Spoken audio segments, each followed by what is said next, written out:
Welcome back. നമ്മളിവിടെ നോക്കിക്കൊണ്ടിരിക്കുന്നത് BCom BBA 5th semester income tax അതിൻ്റെ revision class ആണ്.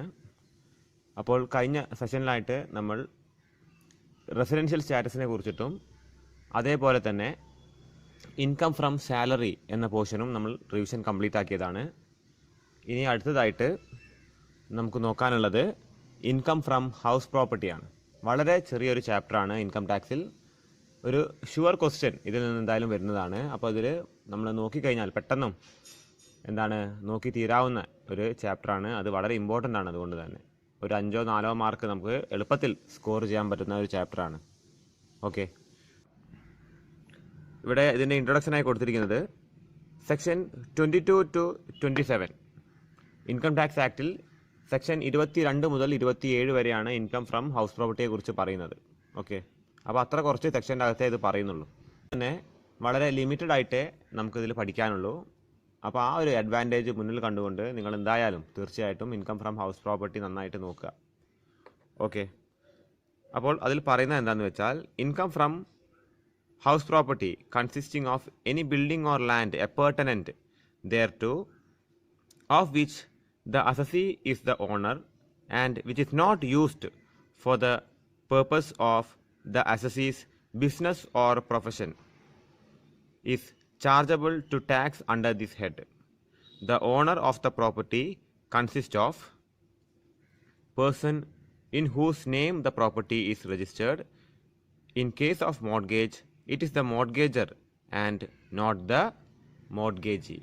ഭരണം അനുസരിച്ചിട്ട് ഇൻകം ഫ്രം ഹൗസ് പ്രോപ്പർട്ടി വരണം എന്നുണ്ടെങ്കിൽ ഒരു ബിൽഡിംഗ് വരണം, അതിനോട് അനുബന്ധിച്ച് ഒരു സ്ഥലം വേണം. There should be a building and there should be a land appurtenant to it. Appurtenant to it എന്ന് പറയുകയാണെങ്കിൽ അതിനോട് അനുബന്ധിച്ച് എന്ത് വേണം? ഒരു സ്ഥലം വേണം. ഈ ബിൽഡിംഗ് അസസിയുടെ സ്വന്തമായിരിക്കണം. Assessee should be the owner of this building and this land. Okay, ഇത് ഇയാളുടെ മുകളിൽ രജിസ്റ്റർ ചെയ്തതാകാം, അല്ലെങ്കിൽ ഇയാളിതിൻ്റെ മോഡ്ഗേജറാകാം. ഈ ബിൽഡിങ് PGBP അല്ലെങ്കിൽ ബിസിനസ്സിനോ പ്രൊഫഷനോ വേണ്ടിയിട്ട് ഇയാൾ ഉപയോഗിക്കുന്നതാകാൻ പാടില്ല. ബിസിനസ്സിനോ പ്രൊഫഷനോ വേണ്ടിയിട്ട് അസസി ഇത് ഉപയോഗിക്കാൻ പാടില്ല. അങ്ങനെയാണെങ്കിൽ അത് ബിസിനസ് ഇൻകത്തിലേക്കാണ് ഇതിൽ നിന്ന് വരാൻ പോകുന്ന ഇൻകം നമ്മൾ പരിഗണിക്കുക. ഇത് ബിസിനസ്സിൽ ഉപയോഗിക്കാത്ത ബിൽഡിംഗ് ആയിരിക്കണം. ഓക്കെ, അപ്പോൾ ഇത്രയും കേസാണെന്ത് നമ്മുടെ ഇൻകം ഫ്രം ഹൗസ് പ്രോപ്പർട്ടിയിൽ പറയുന്നത്. ഇത് പറയുന്നത് സെക്ഷൻ 22 സെക്ഷൻ 22. ഓക്കെ, അതും കൂടി ഒന്ന് ഓർത്ത് വെച്ചേക്കുക. അടുത്തതായിട്ട് ശ്രദ്ധിക്കേണ്ടത് ഡീംഡ് ഓണറിനെ കുറിച്ചിട്ടാണ് പറയുന്നത്. ഡീംഡ് ഓണർ, ഡീംഡ് എന്ന വാക്കിൻ്റെ അർത്ഥം എന്താണെന്ന് വെച്ചാൽ കരുതപ്പെടുന്ന, ഓണറായിട്ട് പരിഗണിക്കുന്ന ചില ആൾക്കാരുണ്ട്. ഒരു ബിൽഡിങ്ങിൻ്റെ ഓണറായിട്ട് പരിഗണിക്കുന്ന ചില ആൾക്കാരുണ്ട്. അപ്പോൾ നമ്മൾ നേരത്തെ കണ്ടു, ഒരു ഇൻകം ഫ്രം ഹൗസ് പ്രോപ്പർട്ടി വരണമെങ്കിൽ ഒരു ബിൽഡിംഗ് വേണം, അതിനോടനുബന്ധിച്ച് സ്ഥലം വേണം. ആ സ്ഥലം ഒരാളുടെ ഓണർഷിപ്പിൽ ഉണ്ടായിരിക്കണം. ആ സ്ഥലം അയാൾ ബിസിനസ്സിനോ അല്ലെങ്കിൽ ആ ബിൽഡിങ്ങും സ്ഥലവും അയാൾ ബിസിനസ്സിനോ പ്രൊഫഷനോ വേണ്ടി ഉപയോഗിക്കാനും പാടില്ല. യഥാർത്ഥത്തിൽ ഓണർ അല്ലെങ്കിൽ പോലും ഓണറായിട്ട് പരിഗണിക്കും. അതാണ് ഇവിടെ ഡീംഡ് ഓണർ എന്ന വകുപ്പിൽ പറയുന്നത്.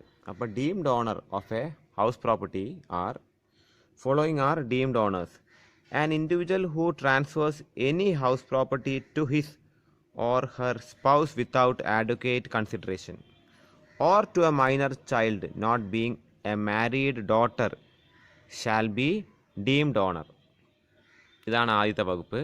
രണ്ടാമതായിട്ട് പറയുന്നത് a member of a cooperative society to whom a property is allotted is deemed owner.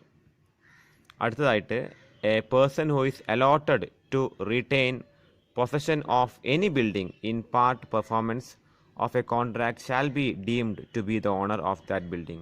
A person who is allotted to retain possession of any building in part performance of a contract, അതായത് contract പ്രകാരം ഒരാളുടെ കയ്യിലേക്ക് ഒരു building വരികയാണെങ്കിൽ അയാൾ അതിൻ്റെ deemed ഓണറായിട്ട് നമ്മൾ പരിഗണിക്കും.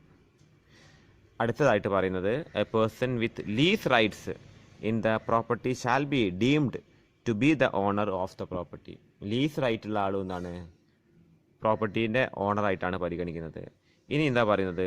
If a person takes a land on lease and constructs a house upon it, he will be deemed to be its owner. Okay, ശ്രദ്ധിക്കുക. അപ്പോൾ ഡീംഡ് ഓണേഴ്സ് ആരൊക്കെയാണെന്നുള്ളത് നമുക്ക് നോക്കാനുള്ളത്. അപ്പോൾ ആദ്യത്തെ കേസ് നമുക്ക് നോക്കാം. ഒരു SSE അയാളുടെ പ്രോപ്പർട്ടി അയാളുടെ സ്പൗസിന്, ആരൊക്കെയാ സ്പൗസ്, ഒന്നുകിൽ ഹസ്ബൻഡ് ആകാം അല്ലെങ്കിൽ വൈഫ് ആകാം. ഓക്കെ, ഈ SSE സ്പൗസിന് ഹൗസ് പ്രോപ്പർട്ടി ട്രാൻസ്ഫർ ചെയ്തു, പകരം ഒന്നും ഇയാൾ തിരിച്ചു വാങ്ങിയില്ലെങ്കിൽ ഇയാളെ എന്തായിട്ട് പരിഗണിക്കും? ഡീംഡ് ഓണറായിട്ട് പരിഗണിക്കും. ഈവൻ ദോ ഇതാണ് സ്പൗസാണ് ഇത് കൈവശം വെച്ചിരിക്കുന്നതെങ്കിൽ പോലും ഡീംഡ് ഓണറായിട്ട് പരിഗണിക്കുന്നത് SSE ആയിരിക്കും. ഓക്കെ, ഇതേപോലെ തന്നെ ഈ SSE ഇദ്ദേഹത്തിൻ്റെ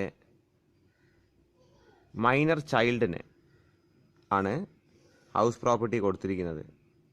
ആ കേസിൽ എന്താണ്, ഇദ്ദേഹത്തെ വീണ്ടും ഡീംഡ് ഓണറായിട്ട് പരിഗണിക്കും. ശ്രദ്ധിക്കുക, ഒരു കോപ്പറേറ്റീവ് സൊസൈറ്റി അവരുടെ ഹൗസ് പ്രോപ്പർട്ടി ഒരു മെമ്പർക്ക് ട്രാൻസ്ഫർ ചെയ്ത് കൊടുക്കുകയാണെങ്കിൽ ഈ ഹൗസ് പ്രോപ്പർട്ടീൻ്റെ ഓണർ യഥാർത്ഥത്തിൽ കോപ്പറേറ്റീവ് സൊസൈറ്റിയാണ്, പക്ഷേ ഇതിനെ മെമ്പർക്ക് തൽക്കാലം അലോട്ട് ചെയ്ത് കൊടുത്തിട്ടുള്ളൂ. അങ്ങനെയാണെങ്കിൽ ഇതിൻ്റെ മെമ്പറിനെയാണ് എന്ത് ആയിട്ട് കണക്കാക്കുന്നത്?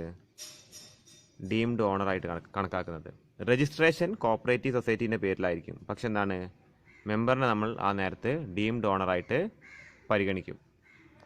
അടുത്ത പോയിന്റ് ശ്രദ്ധിക്കുക, ഒരു വ്യക്തിക്ക് ഇഫ് എ പേഴ്സൺ ഈസ് എന്താണ് having possession of a house property, ഇയാൾക്ക് ഈ ഹൗസ് പ്രോപ്പർട്ടി കിട്ടിയിട്ടുണ്ട്, അതൊരു കോൺട്രാക്റ്റ് ബേസിസിലാണ്, കുറച്ച് കാലത്തേക്ക് ഒരു കോൺട്രാക്റ്റ് ബേസിസിലാണ് ഈ ഹൗസ് പ്രോപ്പർട്ടി കിട്ടിയിരിക്കുന്നതെങ്കിൽ ഈ വ്യക്തിയെ ഈ ഹൗസ് പ്രോപ്പർട്ടിയുടെ ഡീംഡ് ഓണറായിട്ട് പരിഗണിക്കും.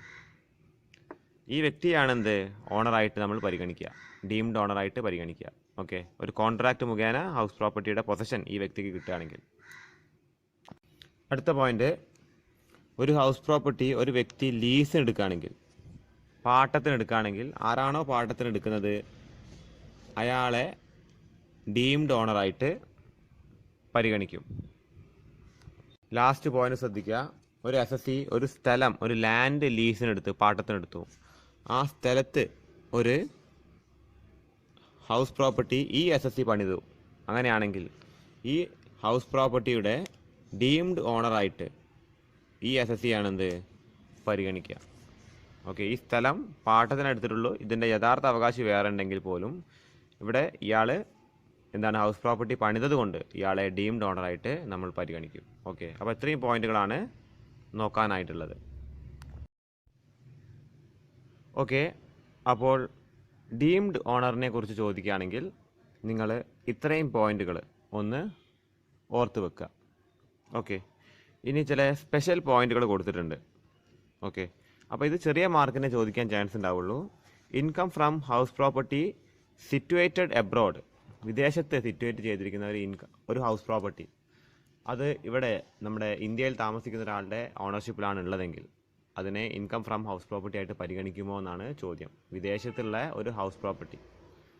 ഓക്കെ, അപ്പോൾ ഒരു വിദേശ രാജ്യത്ത് ഉള്ള ഒരു ഹൗസ് പ്രോപ്പർട്ടി, ഒരു വ്യക്തിയുടെ പേരിൽ രജിസ്റ്റർ ചെയ്തിരിക്കുന്ന ഹൗസ് പ്രോപ്പർട്ടിക്ക് കിട്ടുന്ന ഇൻകം ഇവിടെ ഇന്ത്യയിൽ താമസിക്കുന്ന ആ വ്യക്തിക്ക് വരുമോ എന്നാണ് ചോദ്യം വരുന്നത്. എന്താണ്, it is taxable only in the case of resident. Okay, അപ്പോൾ ഇന്ത്യൻ റെസിഡൻ്റ് ആണെങ്കിൽ, റെസിഡൻറ്റ് മീൻസ് ഓർഡിനറി റെസിഡൻറ്റ്. എന്താണ് ഓർഡിനറി റെസിഡൻറ്റ് എന്നുള്ള കാര്യം നമ്മൾ റെസിഡൻഷ്യൽ സ്റ്റാറ്റസ് എന്ന് പറയുന്ന ചാപ്റ്ററിൽ നമ്മൾ ഡിസ്കസ് ചെയ്തിട്ടുണ്ട്. കാണാത്തവർ അതൊന്ന് കാണാം. ഓക്കെ, അപ്പോൾ റെസിഡൻറ്റിന് മാത്രമേ, ഒരു ഇന്ത്യൻ റെസിഡൻറ്റിന് മാത്രമേ അത് ടാക്സബിളായി വരുള്ളൂ. ഒരു നോൺ റെസിഡൻറ്റിന് അത് ടാക്സബിളായി വരില്ല, വിദേശത്ത് നിന്നുള്ള ഹൗസ് പ്രോപ്പർട്ടിക്ക് വരുന്ന ഇൻകം. ഓക്കെ, ഇനി രണ്ടാമതായിട്ട് വരുന്നത് property owned by co owners. ഒന്നിൽ കൂടുതൽ വ്യക്തികൾ ഒരു ഹൗസ് പ്രോപ്പർട്ടിയെ എന്താണ് കൈവശം വെക്കുകയാണെങ്കിൽ, ഒന്നിൽ കൂടുതൽ വ്യക്തികൾ ഒരു ഹൗസ് പ്രോപ്പർട്ടി കൈവശം വെക്കുകയാണെങ്കിൽ എങ്ങനെയാണ് അതിൻ്റെ ടാക്സബിലിറ്റി വരിക എന്നുള്ളതാണ് ചോദ്യം. Okay, where the property is owned by 2 or more persons jointly and their respective shares are definite, the income from such property shall be assessed separately. Okay, കാരണം പറയാണ്, ഒരു ഹൗസ് പ്രോപ്പർട്ടി ഉണ്ട്, അത് 2 പേര് ചേർന്നിട്ടാണ് അതിൻ്റെ ഓണർഷിപ്പ് പങ്കിടുന്നത്, അതാണ് കോ ഓണേഴ്സ് എന്ന് പറയുന്നത്. ഇതിന് ഒരു പോർഷൻ ഇയാൾക്കും ഒരു പോർഷൻ ഇയാൾക്കുമാണെങ്കിൽ അതിൻ്റെ പ്രൊപ്പോർഷൻ തന്നിട്ടുണ്ടെങ്കിൽ, അപ്പോൾ ഈ ഒരു പ്രൊപ്പോർഷൻ്റെ, അതായത് ഈ പ്രോപ്പർട്ടിക്ക് വരുന്ന ഇൻകത്തിൻ്റെ ഈ ഒരു 1/4 മാത്രമേ ഇയാൾക്ക് വരുള്ളൂ. ഇയാൾക്ക് 1/4 വരും ഹൗസ് പ്രോപ്പർട്ടീൻ്റെ, ഇയാൾക്ക് 3/4 വരും. ഇതാണ് ഇവിടെ പറയുന്നത്. ഇനി അടുത്തതായിട്ട് ശ്രദ്ധിക്കുക, കോമ്പസിറ്റ് റെൻറ്റിനെ കുറിച്ചാണ് പറയുന്നത്. കോമ്പസിറ്റ് റെൻറ്റ്, അതായത് If a building is let out along with other facilities like electricity, cooler, lift, water pump, water tax for a composite rent, and if the rent of the building can be separated from the rent of other facilities, rent belonging to the building is taxed under the head income from house property. Okay, അതായത് നമ്മൾ റെൻറ്റിന് കൊടുത്തിട്ട് ഇതിൻ്റെ കൂടെ നമ്മൾ മറ്റ് charges, water ടാക്സിൻ്റെ charge അല്ലെങ്കിൽ ഇലക്ട്രിസിറ്റിക്ക് വരുന്ന ബില്ലിൻ്റെ ചാർജൊക്കെ ചേർക്കുകയാണെങ്കിൽ നമുക്ക് ഈ റെൻറ്റിനെ നമുക്ക് മാറ്റിയെടുക്കാൻ, അതിൽ നിന്ന് വേർതിരിച്ച് കാണാൻ പറ്റുമെങ്കിൽ അതിനെ വേർതിരിച്ച് കണ്ടുകൊണ്ട് നമ്മളതിനെ ഇൻകം ഫ്രം ഹൗസ് പ്രോപ്പർട്ടിയിലേക്ക് മാറ്റുക എന്നുള്ളതാണ്. അപ്പോൾ കോമ്പോസിറ്റ് റെൻറ്റ് എന്തായിരിക്കുമെന്നതാണ് ചോദ്യം വരിക. കോമ്പോസിറ്റ് റെൻറ്റ് എന്താണെന്ന് വെച്ചാൽ ഹൗസ് റെൻറ്റ്, വീട് വാടകയ്ക്ക് കൊടുത്തിട്ട് കിട്ടുന്ന റെൻറ്റ്, അതാണ് മെയിനായിട്ട് ഇൻകം ഫ്രം ഹൗസ് പ്രോപ്പർട്ടി എന്ന് വെച്ചാൽ. നമുക്ക് വീടുണ്ടെങ്കിൽ നമ്മളത് വാടകയ്ക്ക് കൊടുത്ത് കിട്ടുന്ന ഇൻകമാണ് മെയിനായിട്ട് ഇൻകം ഫ്രം ഹൗസ് പ്രോപ്പർട്ടി. അല്ലെങ്കിൽ വീട് വെറുതെ ഇട്ടാലും അത് ഇൻകം ഫ്രം ഹൗസ് പ്രോപ്പർട്ടി ആയിട്ട് നമ്മുടെ ഇൻകം ടാക്സിൽ പറയുന്നുണ്ട്. അത് നമുക്ക് വരുന്ന ടോപ്പിക്കുകളിൽ ഡിസ്കസ് ചെയ്യാം. ഓക്കെ, അപ്പോൾ നമ്മൾ വാടകയ്ക്ക് കൊടുത്തിട്ട് അതിൻ്റെ കൂടെ മറ്റ് ചാർജസും കൂടി വരികയാണെങ്കിൽ അതിനെയാണ് എന്ത് പറയുന്നത്, കോമ്പോസിറ്റ് റെൻ്റായിട്ട് പറയുന്നത്. ഓക്കെ, ഇനി അടുത്ത പോയിന്റ് ശ്രദ്ധിക്കാം.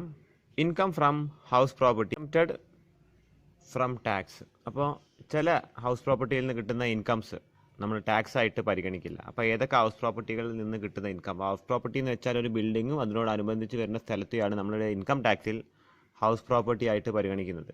ഓക്കെ, അപ്പോൾ ഈ പറയുന്ന ഐറ്റംസിൽ വരുന്ന ഇൻകംസ്, ഈ പറയുന്ന ഹൗസ് പ്രോപ്പർട്ടീസിൽ അല്ലെങ്കിൽ ബിൽഡിങ്സിൽ നിന്ന് കിട്ടുന്ന ഇൻകംസ് നമ്മൾ ഹൗസ് പ്രോപ്പർട്ടി ആയിട്ട് പരിഗണിക്കില്ല, ഇൻകം ഫ്രം ഹൗസ് പ്രോപ്പർട്ടി ആയിട്ട് പരിഗണിക്കില്ല.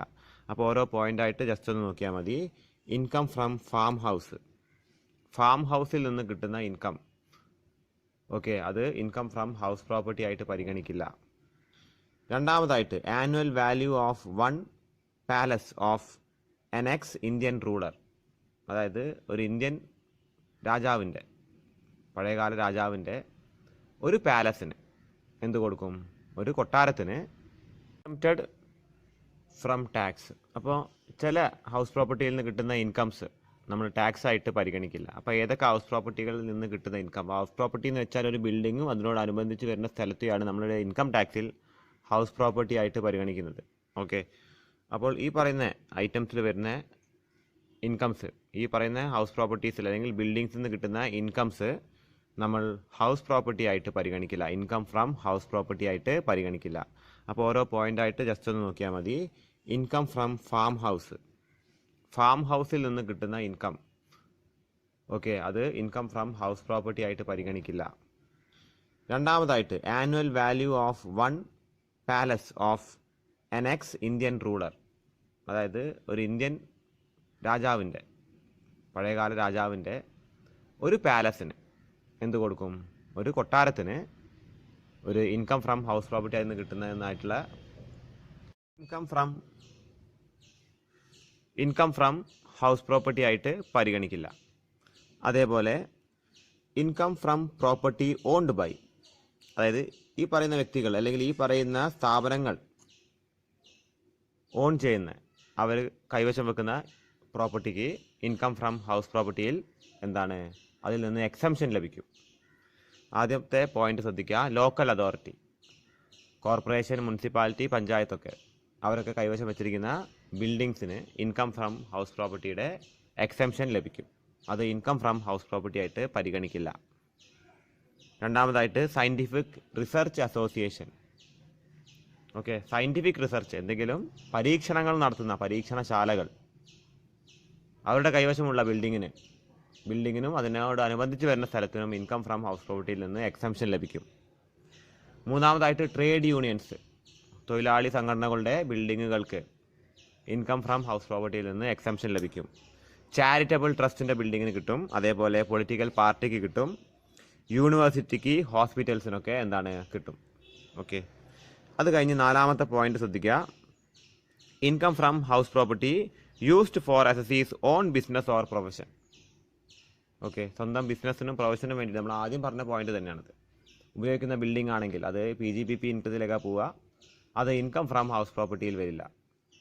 അഞ്ചാമത്തെ point income from one self occupied house, ഒരൊറ്റ സെൽഫ് ഓക്യുപ്പൈഡ് ഹൗസ് മാത്രമേ ഒരു വ്യക്തിക്കുള്ളൂ, ഒരാളുടെ കയ്യിൽ ഒരു ഹൗസ് മാത്രമേ ഉള്ളൂ, അത് സെൽഫ് ഓക്യുപ്പൈഡ് ആണ്. സെൽഫ് ഓക്യുപ്പൈഡ് എന്ന് വെച്ചാൽ അയാൾ സ്വന്തം താമസിക്കുന്ന അയാൾ ആ ബിൽഡിങ്ങിലാണ് താമസിക്കുന്നതെങ്കിൽ അത് ഇൻകം ഫ്രം ഹൗസ് പ്രോപ്പർട്ടിയിൽ വരില്ല.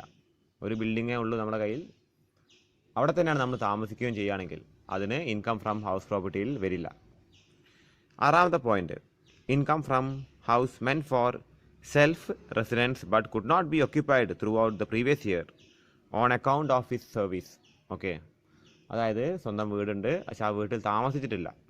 നമ്മുടെ അഞ്ചാമത്തെ പോയിന്റ് പറയുന്നത് സെൽഫ് ഒക്യുപ്പൈഡ് ആണ്, താമസിക്കുന്ന ബിൽഡിങ്ങിൽ ഇൻകം ഫ്രം ഹൗസ് പ്രോപ്പർട്ടി വരില്ല. ഇവിടെ പറയുന്നത് സ്വന്തം ബിൽഡിംഗ് ആണ്, അവിടെ താമസിക്കാനും കഴിയുന്നില്ല. കാരണം എന്താണെന്ന് വെച്ചാൽ എന്താണ്, on account of his service, ജോലിയുടെ കാരണത്താൽ അവിടെ താമസിക്കാൻ കഴിയാതെ വരികയാണെങ്കിൽ അപ്പോഴും ഇതിനെ ഇൻകം ഫ്രം ഹൗസ് പ്രോപ്പർട്ടി ആയിട്ട് പരിഗണിക്കില്ല.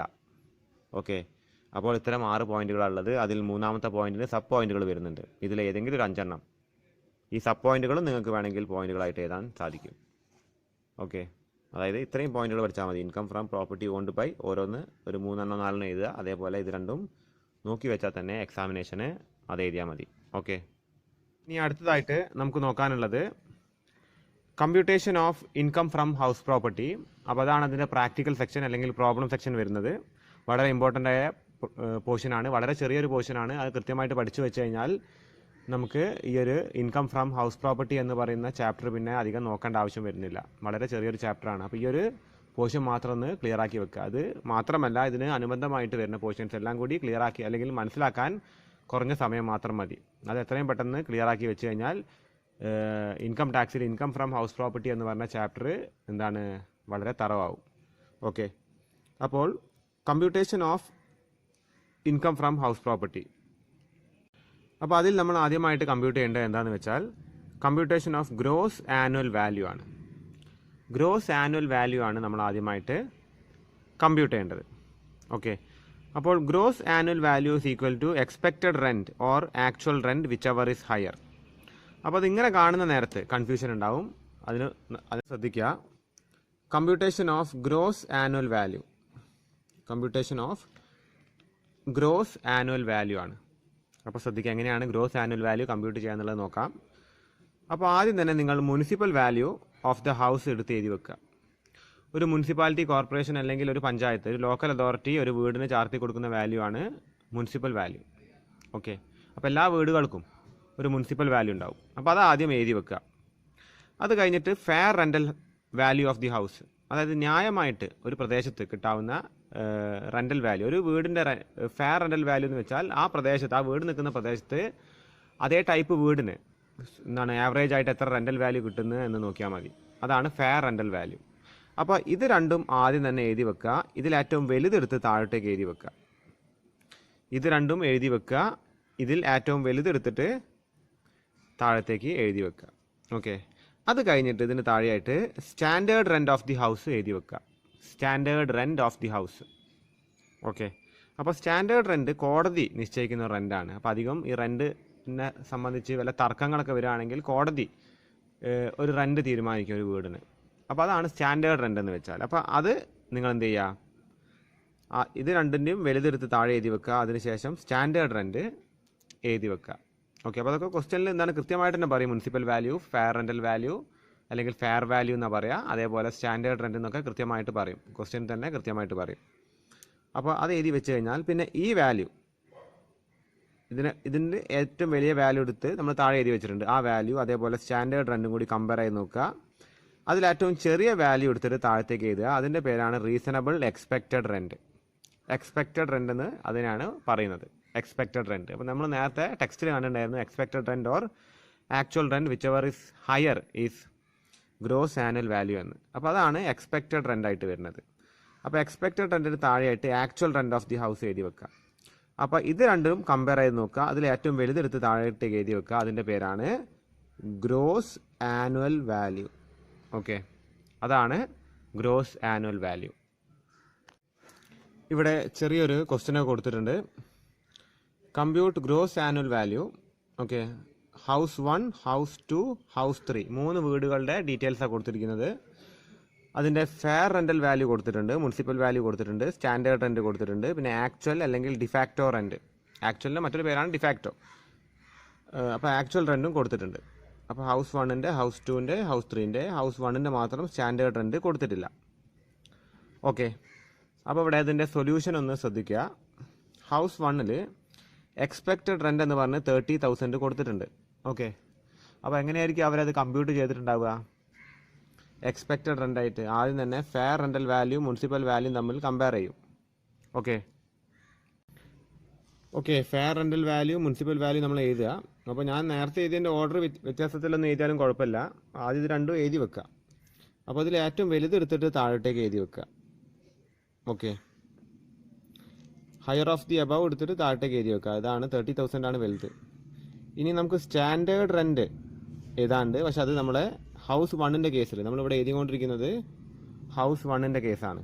അപ്പോൾ ഹൗസ് 1-ൽ സ്റ്റാൻഡേർഡ് റെൻറ്റ് തന്നിട്ടില്ല, അപ്പോൾ അത് എഴുതേണ്ട ആവശ്യമില്ല. അപ്പോൾ പിന്നെ കമ്പാരിസൻ്റെ ആവശ്യം വരുന്നില്ല. അപ്പോൾ 30,000 ആണ് എന്തായിട്ട് വരുന്നത്? എക്സ്പെക്റ്റഡ് റെൻ്റായിട്ട് വരുന്നത് 30,000 ആണ്. അപ്പോൾ അത് കഴിഞ്ഞിട്ട് ആക്ച്വൽ റെൻറ്റുമായിട്ടൊന്ന് കമ്പയർ ചെയ്ത് നോക്കുക. ആക്ച്വൽ റെൻറ്റ് വന്നിരിക്കുന്നത് 33,000 ആണ്. അപ്പോൾ gross annual value will B 33,000. കാര്യം ഇതിൽ ഏറ്റവും വലുത് എടുത്തിട്ടാണ് താഴത്തേക്ക് എഴുതേണ്ടത്. അതാണ് ഇവിടെ എഴുതിയിരിക്കുന്നത്. എക്സ്പെക്റ്റഡ് റെൻ്റായിട്ട് 30,000 കിട്ടി. അപ്പോൾ എക്സ്പെക്റ്റഡ് റെൻ്റ് എങ്ങനെ കിട്ടി എന്നുള്ള കാര്യം ഞാൻ പറഞ്ഞു തന്നു. അപ്പോൾ ആക്ച്വൽ റെൻറ്റ് എഴുതി വെച്ചു. അപ്പോൾ ഇതിൽ ഏറ്റവും വലുത് എടുത്തിട്ട് താഴത്തേക്ക് എഴുതാം. ഓക്കെ, ഇവിടെ ശ്രദ്ധിക്കുക, ഹൗസ് 2-ൻ്റെ കേസ് ശ്രദ്ധിക്കുക. Fair rental value 55,000, municipal value 50,000. ഇത് രണ്ടും കൂടി കമ്പയർ ചെയ്ത് നോക്കുമ്പോൾ 55,000 ആണ് കൂടുതലുള്ളത്. അപ്പോൾ അതാണ് ആദ്യം എഴുതി വെക്കേണ്ടത്, ഹയർ ഓഫ് ദി അബവ് എന്ന് പറഞ്ഞിട്ട്. അപ്പോൾ ഇതും സ്റ്റാൻഡേർഡ് റെൻറ്റ് കൂടി കമ്പയർ ചെയ്ത് നോക്കുന്ന നേരത്ത് സ്റ്റാൻഡേർഡ് റെൻ്റാണ് ചെറുത്, അത് 48,000 വരുന്നുള്ളൂ. അപ്പോൾ അതാണ് എടുത്തിട്ട് നമ്മൾ എവിടേക്ക് എഴുതുന്നത്? എക്സ്പെക്റ്റഡ് റെൻ്റായിട്ട് എഴുതുന്നത്. കാര്യം ഇവിടെ തന്നെ എഴുതിയിട്ടുണ്ട്, subject to standard rent. Okay, അത് കഴിഞ്ഞിട്ട് നിങ്ങൾ ആക്ച്വൽ റെൻറ്റ് എടുത്ത് എഴുതുക. അപ്പം നോക്കുന്ന നേരത്ത് ഇതാണ് expected rent is higher than actual rent. അതുകൊണ്ട് ഗ്രോസ് ആനുവൽ വാല്യൂ 48,000 രൂപയാണ് വരിക. ഓക്കെ, അതേപോലെ മൂന്നാമത്തെ കേസ് ഹൗസ് 3-ൻ്റെ കേസും കൊടുത്തിട്ടുണ്ട്, 86, 84. അപ്പോൾ 86 ആണ് ആദ്യം തന്നെ താഴത്തേക്ക് എടുത്ത് എഴുതേണ്ടത്. അത് പിന്നെ നമ്മൾ 90,000 കമ്പയർ ചെയ്ത് നോക്കുക. അപ്പോൾ 86,000 ആണ് ചെറുത്. ഇത് രണ്ടും കൂടി കമ്പയർ ചെയ്ത് ആദ്യം ഇത് രണ്ടും കമ്പയർ ചെയ്യുമ്പോൾ നമ്മൾ വലുത് നോക്കുക, പിന്നെ ആ വലുത് എടുത്തിട്ട് എന്താണ് ഇതുമായിട്ട് കമ്പയർ ചെയ്ത് നോക്കുക. അപ്പോൾ ചെറുത് എടുത്തിട്ട് താഴത്തേക്ക് എടുത്ത് എഴുതുക. അതാണ് എക്സ്പെക്റ്റഡ് റെൻറ്റ്. അപ്പോൾ അതിന് ശേഷം പിന്നെ ആക്ച്വൽ റെൻ്റായിട്ട് കമ്പയർ ചെയ്യുക, ഏറ്റവും വലുത് ഏതാണോ അത് എടുത്തിട്ട് എഴുതുക. അപ്പോൾ ഇവിടെ നോക്കുന്ന നേരത്ത് 86,000 ആണ് എന്ത് വരിക? ഗ്രോസ് ആനുവൽ വാല്യൂ വരിക. കാര്യം ഇതിൽ ഏറ്റവും വലുത് 86,000 ആണ്, അതെടുത്ത് താഴത്തേക്ക് എഴുതുക. പിന്നെ സ്റ്റാൻഡേർഡ് റെൻ്റായിട്ട് കമ്പയർ ചെയ്യുമ്പോൾ 90,000 എന്താണ് 86,000-നേക്കാളും കൂടുതലാണ്. അപ്പോൾ അതിൽ നമ്മൾ ഇവിടെ സ്റ്റാൻഡേർഡ് റെൻ്റായിട്ട് കമ്പയർ ചെയ്യുന്ന നേരത്ത് നമ്മൾ ചെറുതാണ് താഴത്തേക്ക് എടുത്ത് എഴുതേണ്ടത്. അപ്പോൾ ചെറുതെടുത്ത് എഴുതി കഴിഞ്ഞിട്ട് പിന്നെ അതിൽ ഏറ്റവും വലുത്, അതായത് ഇതും പിന്നെ അതും കമ്പയർ ചെയ്ത് നോക്കുക. അപ്പോൾ 86,000 ആണ് ഏറ്റവും വലുതായിട്ട് വരുന്നത്. അപ്പോൾ അതാണ് നമ്മളിവിടെ എഴുതേണ്ടത് ഗ്രോസ് ആനുവൽ വാല്യൂ ആയിട്ട്. ഇനി കമ്പ്യൂട്ടേഷൻ ഓഫ് ആനുവൽ വാല്യൂ അല്ലെങ്കിൽ നെറ്റ് ആനുവൽ വാല്യൂ എന്നും അറിയപ്പെടുന്നു. ഓക്കെ, അപ്പോൾ ഇതിൽ ഇമ്പോർട്ടൻ്റ് ആയി നോക്കാനുള്ളത്, ഇതിൻ്റെ തിയറി അത്രയ്ക്കൊരു ഇമ്പോർട്ടൻ്റ് അല്ല. ഇവിടെ പറയുന്നത് annual value is the basis of calculation of income from house property. Okay, അപ്പോൾ അത് തിയറി ആയിട്ട് ചോദിക്കില്ല, ഇതിൻ്റെ പ്രോബ്ലം ആയിട്ടാണ് കൂടുതലായിട്ട് ചോദിക്കുക. നെറ്റ് ആനുവൽ വാല്യൂ അല്ലെങ്കിൽ ആനുവൽ വാല്യൂ. നമ്മൾ ആദ്യം കണ്ടത് ഗ്രോസ് ആനുവൽ വാല്യൂ ആണ്. ഓക്കെ, ഇവിടെ നമ്മൾ കാണുന്നത് ആനുവൽ വാല്യൂ അല്ലെങ്കിൽ നെറ്റ് ആനുവൽ വാല്യൂ ആണ്. അതെങ്ങനെ കിട്ടുമെന്ന് വെച്ചാൽ, ഗ്രോസ് ആനുവൽ വാല്യൂവിൽ നിന്ന് municipal tax paid by the SSC and all services tax like fire tax, water tax, education cess during the previous year. Okay, അപ്പോൾ നമുക്ക് കിട്ടിയ ഗ്രോസ് ആനുവൽ വാല്യൂവിൽ നിന്ന് മുനിസിപ്പൽ ടാക്സ്, അതേപോലെ fire tax, water tax, education cess, okay, ഇതൊക്കെ SSC അടച്ചതുണ്ടെങ്കിൽ SSC അടയ്ക്കണം. അയാൾ അടച്ചത് മൈനസ് ചെയ്ത് കഴിഞ്ഞാൽ കിട്ടുന്നതാണ് എന്ത്? ആനുവൽ വാല്യൂ അല്ലെങ്കിൽ നെറ്റ് ആനുവൽ വാല്യൂ. ആനുവൽ വാല്യൂവിൻ്റെ മറ്റൊരു പേരാണ് നെറ്റ് ആനുവൽ വാല്യൂ. ഓക്കെ, അപ്പോൾ നോട്ട് ശ്രദ്ധിക്കുക. If municipal tax is paid by the tenant, വാടകയ്ക്ക് കൊടുത്തിരിക്കുന്ന ആളാണ്, വാടകക്കാരനാണ് മുനിസിപ്പൽ ടാക്സ് അടയ്ക്കുന്നത് എങ്കിൽ അത് മൈനസ് ചെയ്യാൻ പാടില്ല. It should not be deducted. Okay, രണ്ടാമത്തെ പോയിന്റ് ശ്രദ്ധിക്കുക. Municipal tax in respect of any previous year or years can be deducted provided it is paid during the relevant previous year. മുൻപത്തെ വർഷങ്ങളിൽ അടയ്ക്കാൻ വിട്ടുപോയ മുനിസിപ്പൽ ടാക്സ് റെലവൻറ്റ് പ്രീവിയസ് ഇയറിൽ അടച്ചിട്ടുണ്ടെങ്കിൽ അത് നമുക്ക് കിഴിക്കാനായിട്ട് സാധിക്കും. You can minus that amount. Okay, അപ്പോൾ അതാണ് ശ്രദ്ധിക്കേണ്ടത്. അപ്പോൾ ഇവിടെ ഒരു ചോദ്യം ശ്രദ്ധിക്കുക. ഇല്ലസ്ട്രേഷൻ 4, വ്യക്തിൻ്റെ പേര് കൊടുത്തിട്ടുണ്ട്, അസസീൻ്റെ പേര് കൊടുത്തിട്ടുണ്ട്. Mister Shankaran owns 2 houses. The following are the details of the previous year. അപ്പോൾ ഈ വ്യക്തി 2 വീടുകൾ കൈവശം വെച്ചിട്ടുണ്ട്. ഓക്കെ, അപ്പോൾ 2 വീടുകളുടെയും ഡീറ്റെയിൽസ് ആണ് കൊടുത്തിരിക്കുന്നത്. അപ്പോൾ സ്റ്റാൻഡേർഡ് റെൻറ്റ് കൊടുത്തിട്ടുണ്ട്, മുനിസിപ്പൽ വാല്യൂ കൊടുത്തിട്ടുണ്ട്, ഫെയർ റെൻ്റൽ വാല്യൂ കൊടുത്തിട്ടുണ്ട്, മന്ത്ലി റെൻറ്റ് കൊടുത്തിട്ടുണ്ട്, municipal tax paid by the landlord. Okay, landlord അടച്ച ടെനൻ്റ് അല്ല, ലാൻഡ് ലോഡാണ്. അപ്പോൾ ഇദ്ദേഹം തന്നെയാണ് ഇതിൻ്റെ മുനിസിപ്പൽ ടാക്സ് അടച്ചിരിക്കുന്നത്. അപ്പോൾ ഈ ഡീറ്റെയിൽസ് ഒക്കെ കൊടുത്തിട്ടുണ്ട്. നമ്മളോട് ചോദിച്ചിരിക്കുന്നത് compute annual value. Annual value compute ചെയ്യാനാണ് ഇവിടെ ചോദിച്ചിരിക്കുന്നത്. Compute annual value. അപ്പോൾ ആനുവൽ വാല്യൂ നമ്മൾ എങ്ങനെ കമ്പ്യൂട്ട് ചെയ്യാം? നമ്മൾ ആദ്യം തന്നെ municipal value, fair rental value തമ്മിൽ കമ്പയർ ചെയ്ത് നോക്കുക. 2 കേസിലും ഇതിലേതാണ് കൂടുതൽ? മുനിസിപ്പൽ വാല്യൂ ആണോ അല്ലെങ്കിൽ ഫെയർ റെൻ്റൽ വാല്യൂ ആണോ? മുനിസിപ്പൽ വാല്യൂ ആണ് ഇവിടെ കൂടുതൽ, ഇവിടെ ഫെയർ റെൻ്റൽ വാല്യൂ ആണ് കൂടുതൽ. അപ്പോൾ അത് 2 എടുത്ത് താഴത്തേക്ക് എഴുതി വെക്കുക. പിന്നെ അതുമായിട്ട് സ്റ്റാൻഡേർഡ് റെൻറ്റ്. അപ്പോൾ ഈ കേസിൽ ഇത് 2 നമ്മൾ കമ്പയർ ചെയ്യുമ്പോൾ മുനിസിപ്പൽ വാല്യൂ ആണ് 45,000, അതെടുത്ത് താഴത്തേക്ക് എഴുതി വെക്കും. പിന്നെ അതുമായിട്ട് നമ്മൾ സ്റ്റാൻഡേർഡ് റെൻറ്റ് കമ്പയർ ചെയ്യുന്ന നേരത്തെ നമ്മൾ ചെറുതാണ് പിന്നെ താഴത്തേക്ക് എടുത്ത് എഴുതേണ്ടത്. അപ്പോൾ 45,000 ആണ് ഇവിടെ എക്സ്പെക്റ്റഡ് റെൻ്റായിട്ട് വരേണ്ടത്.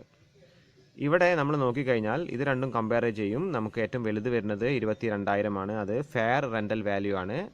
നമ്മൾ അതെടുത്ത് താഴത്തേക്ക് എഴുതി വെക്കും. അതേപോലെ അതുമായിട്ട് നമ്മൾ സ്റ്റാൻഡേർഡ് റെൻറ്റിനെ കമ്പയർ ചെയ്യും. അപ്പോൾ നമുക്ക് 16,000 ആണ് ഏറ്റവും ചെറുത്. അപ്പോൾ സ്റ്റാൻഡേർഡ് റെൻ്റാണ് ഇവിടെ എക്സ്പെക്റ്റഡ് റെൻ്റായിട്ട് വരുന്നത്. പിന്നെ ഇവിടെ നോക്കാനുള്ളത് 4,000 രൂപ വരുന്നത് മന്ത്ലി റെൻ്റാണ്. പ്രതിമാസം ലഭിക്കുന്ന റെൻ്റാണ് 4,000 രൂപ. അപ്പോൾ 4,000 × 12 48,000 രൂപയാണ്. 4,000 × 12 48,000 രൂപയാണ് ഇവിടെ ആക്ച്വൽ റെൻ്റായിട്ട് വരുന്നത്. ഇവിടെ നമ്മൾ എക്സ്പെക്റ്റഡ് റെൻ്റ് എന്ന് പറഞ്ഞത് 45,000 രൂപയാണ്. അപ്പോൾ 45,000 ഇവിടെ എന്താണ് 48,000 നമ്മൾ കമ്പയർ ചെയ്യുന്ന നേരത്ത് 48,000 ആണ് വലുത് വരുന്നത്. അപ്പോൾ അതാണ് നമ്മളെ ഇവിടുത്തെ ഗ്രോസ് ആനുവൽ വാല്യൂ വരുന്നത്. ഇവിടെ 2,000 രൂപയാണ് നമ്മുടെ മന്ത്ലി റെൻറ്റ്. അപ്പോൾ 12 മാസം 24,000 രൂപ വരും. ഇതുമായിട്ട് കമ്പയർ ചെയ്യുമ്പോൾ 24,000 തന്നെയാണ് കൂടുതൽ. അപ്പോൾ അതായിരിക്കും നമ്മുടെ ഗ്രോസ് ആനുവൽ വാല്യൂ ആയിട്ട് വരിക. പിന്നെ ശ്രദ്ധിക്കാനുള്ളത് മുനിസിപ്പൽ ടാക്സ് 4,500 രൂപ വരുന്നുണ്ട്. ആദ്യത്തെ വീടിന് ഹോം എക്സ് എന്ന് പറഞ്ഞിട്ടുള്ള ആദ്യത്തെ വീടിന്, ഹോം വൈ എന്ന് പറഞ്ഞ രണ്ടാമത്തെ വീടിന് മുനിസിപ്പൽ ടാക്സ് ആയിട്ട് വരുന്നത് 2,000 രൂപയാണ്. ഇവിടെ ശ്രദ്ധിക്കുക, ഇവിടെ അതിൻ്റെ സൊല്യൂഷൻ കൊടുത്തിട്ടുണ്ട്. നമുക്ക് കിട്ടിയ പോലെ ഗ്രോസ് ആനുവൽ വാല്യൂ ആദ്യമേ ഇവിടെ എഴുതി വെച്ചിട്ടുണ്ട്. നിങ്ങൾ ആദ്യം തന്നെ ഗ്രോസ് ആനുവൽ വാല്യൂ കമ്പ്യൂട്ട് ചെയ്തിട്ട് വെക്കുക. 2 സ്ഥലത്തും നമ്മൾ ചെയ്ത പോലെ. അതിനുശേഷം മുനിസിപ്പൽ ടാക്സ് ഇതിൽ നിന്ന് കുറയ്ക്കുക. അപ്പോൾ ആനുവൽ വാല്യൂ ആയിട്ട് അല്ലെങ്കിൽ നെറ്റ് ആനുവൽ വാല്യൂ ആയിട്ടുള്ള എമൗണ്ട് നമുക്ക് ലഭിക്കും. ഇനി അടുത്തതായിട്ട് പറയാനുള്ളത് നെഗറ്റീവ് ആനുവൽ വാല്യൂവിനെ കുറിച്ചിട്ടാണ്. Negative annual value.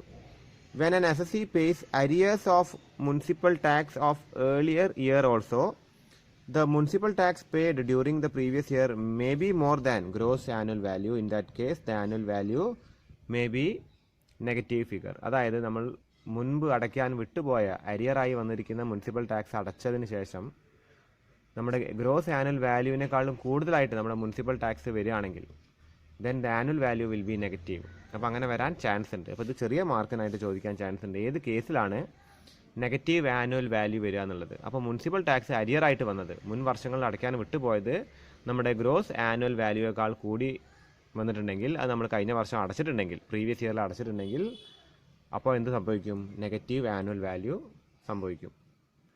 ഇവിടെ ഒരു ചെറിയ കണക്ക് കൊടുത്ത് ശ്രദ്ധിക്കുക. മുനിസിപ്പൽ വാല്യൂ കൊടുത്തിട്ടുണ്ട്, ഫെയർ റെൻ്റൽ വാല്യൂ കൊടുത്തിട്ടുണ്ട്, സ്റ്റാൻഡേർഡ് റെൻറ്റ് കൊടുത്തിട്ടുണ്ട്, മന്ത്ലി റെൻറ്റ് കൊടുത്തിട്ടുണ്ട്. അപ്പോൾ ഇത് രണ്ടും കമ്പയർ ചെയ്തിട്ട് ഏറ്റവും വലുത് നോക്കുന്ന നേരത്ത് 20,000 വരും.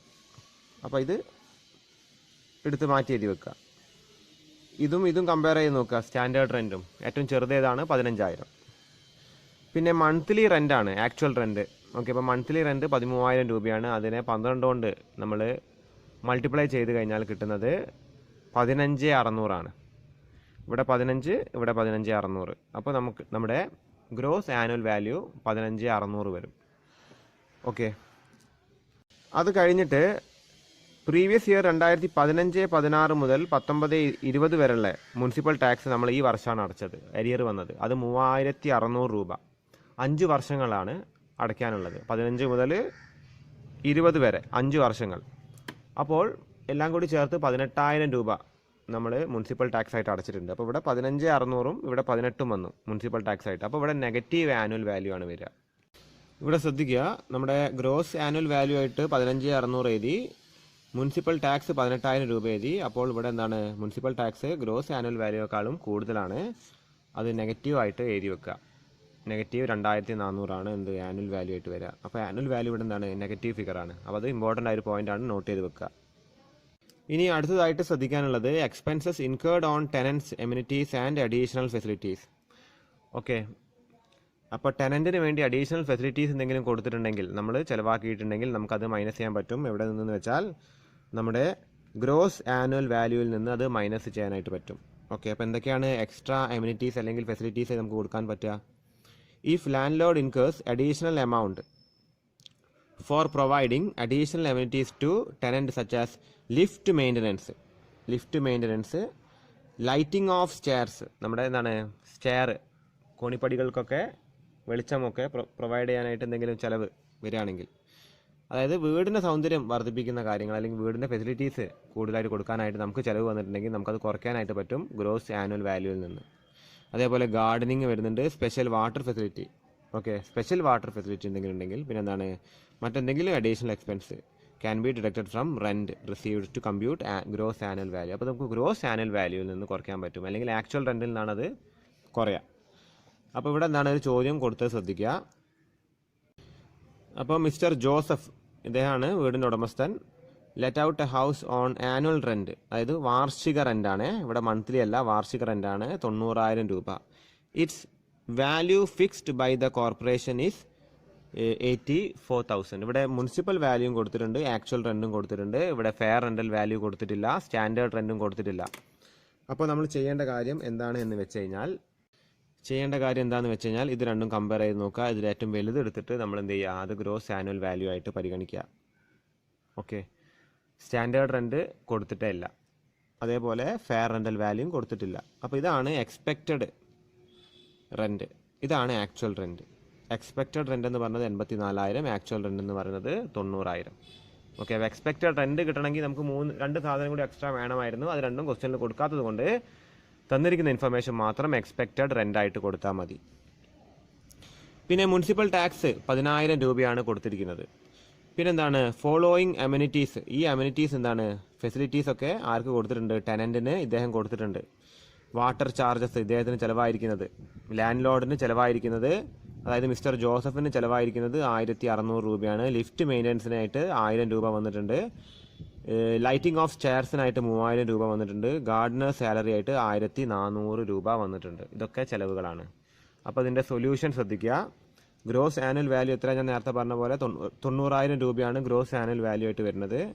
അതിൽ നിന്ന് ഇതെല്ലാം കൂടി കൂട്ടുമ്പോൾ കിട്ടുന്നത് 7,000 രൂപയാണ്. ആ 7,000 രൂപ മൈനസ് ചെയ്യുക, അപ്പോൾ 84,000 രൂപയായിരിക്കും ഗ്രോസ് ആനുവൽ വാല്യൂ.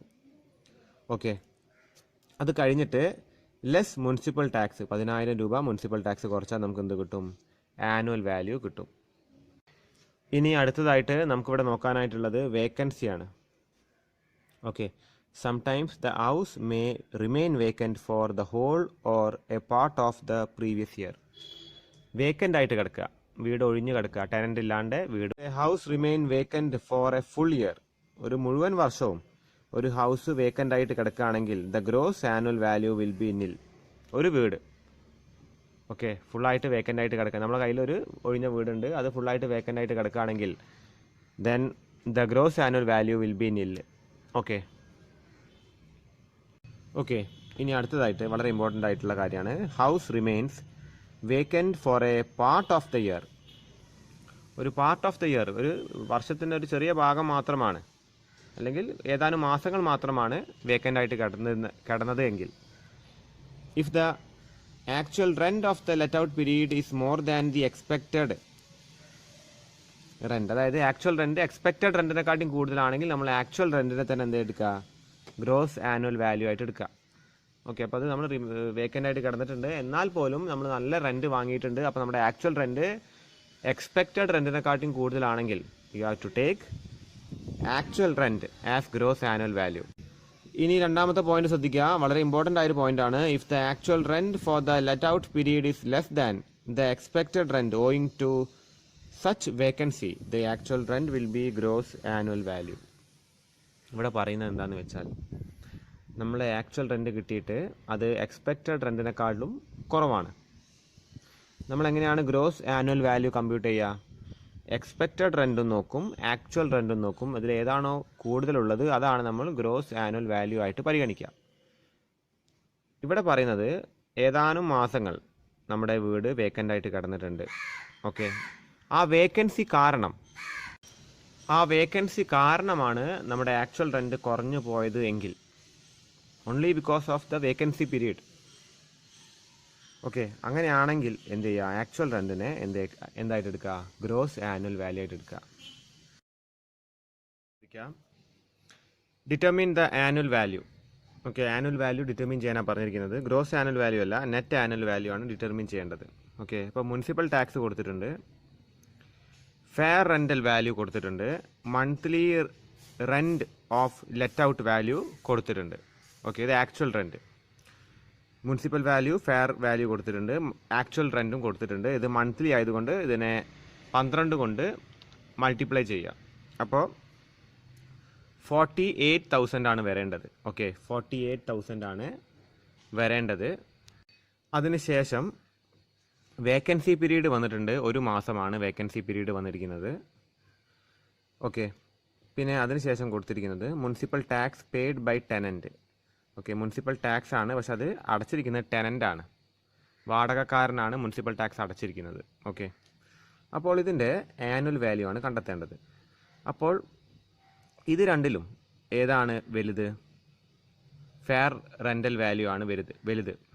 ഓക്കെ, അപ്പോൾ അതാണ് നമ്മൾ ആദ്യം പരിഗണിക്കേണ്ടത്. പിന്നെ ഇവിടെ സ്റ്റാൻഡേർഡ് റെൻറ്റ് കൊടുക്കാത്തത് കൊണ്ട് ഇത് തന്നെ നമ്മുടെ റീസണബിൾ എക്സ്പെക്റ്റഡ് റെൻ്റായിട്ട് പരിഗണിക്കാം. എക്സ്പെക്റ്റഡ് റെൻ്റായിട്ട് ഈ 42,000 തന്നെ പരിഗണിക്കാം. കാര്യം ഇവിടെ സ്റ്റാൻഡേർഡ് റെൻറ്റ് കൊടുത്തിട്ടില്ല. ഇപ്പോൾ ഇത് രണ്ടിലും ഏറ്റവും വലുതെടുത്തിട്ട് നമുക്ക് എക്സ്പെക്റ്റഡ് റെൻ്റായിട്ട് പരിഗണിക്കാം. ഇനി ആക്ച്വൽ റെൻറ്റ് 4,000 കൊടുത്തിട്ടുണ്ട്, നമുക്ക് ആദ്യം അതിനെ 12 കൊണ്ട് മൾട്ടിപ്ലൈ ചെയ്യാം. ഓക്കെ, ആക്ച്വൽ റെൻറ്റ് വരുന്നത് 4,000 ആണ്. 12 കൊണ്ട് മൾട്ടിപ്ലൈ ചെയ്യുക, കിട്ടുന്ന എത്രയാണ്?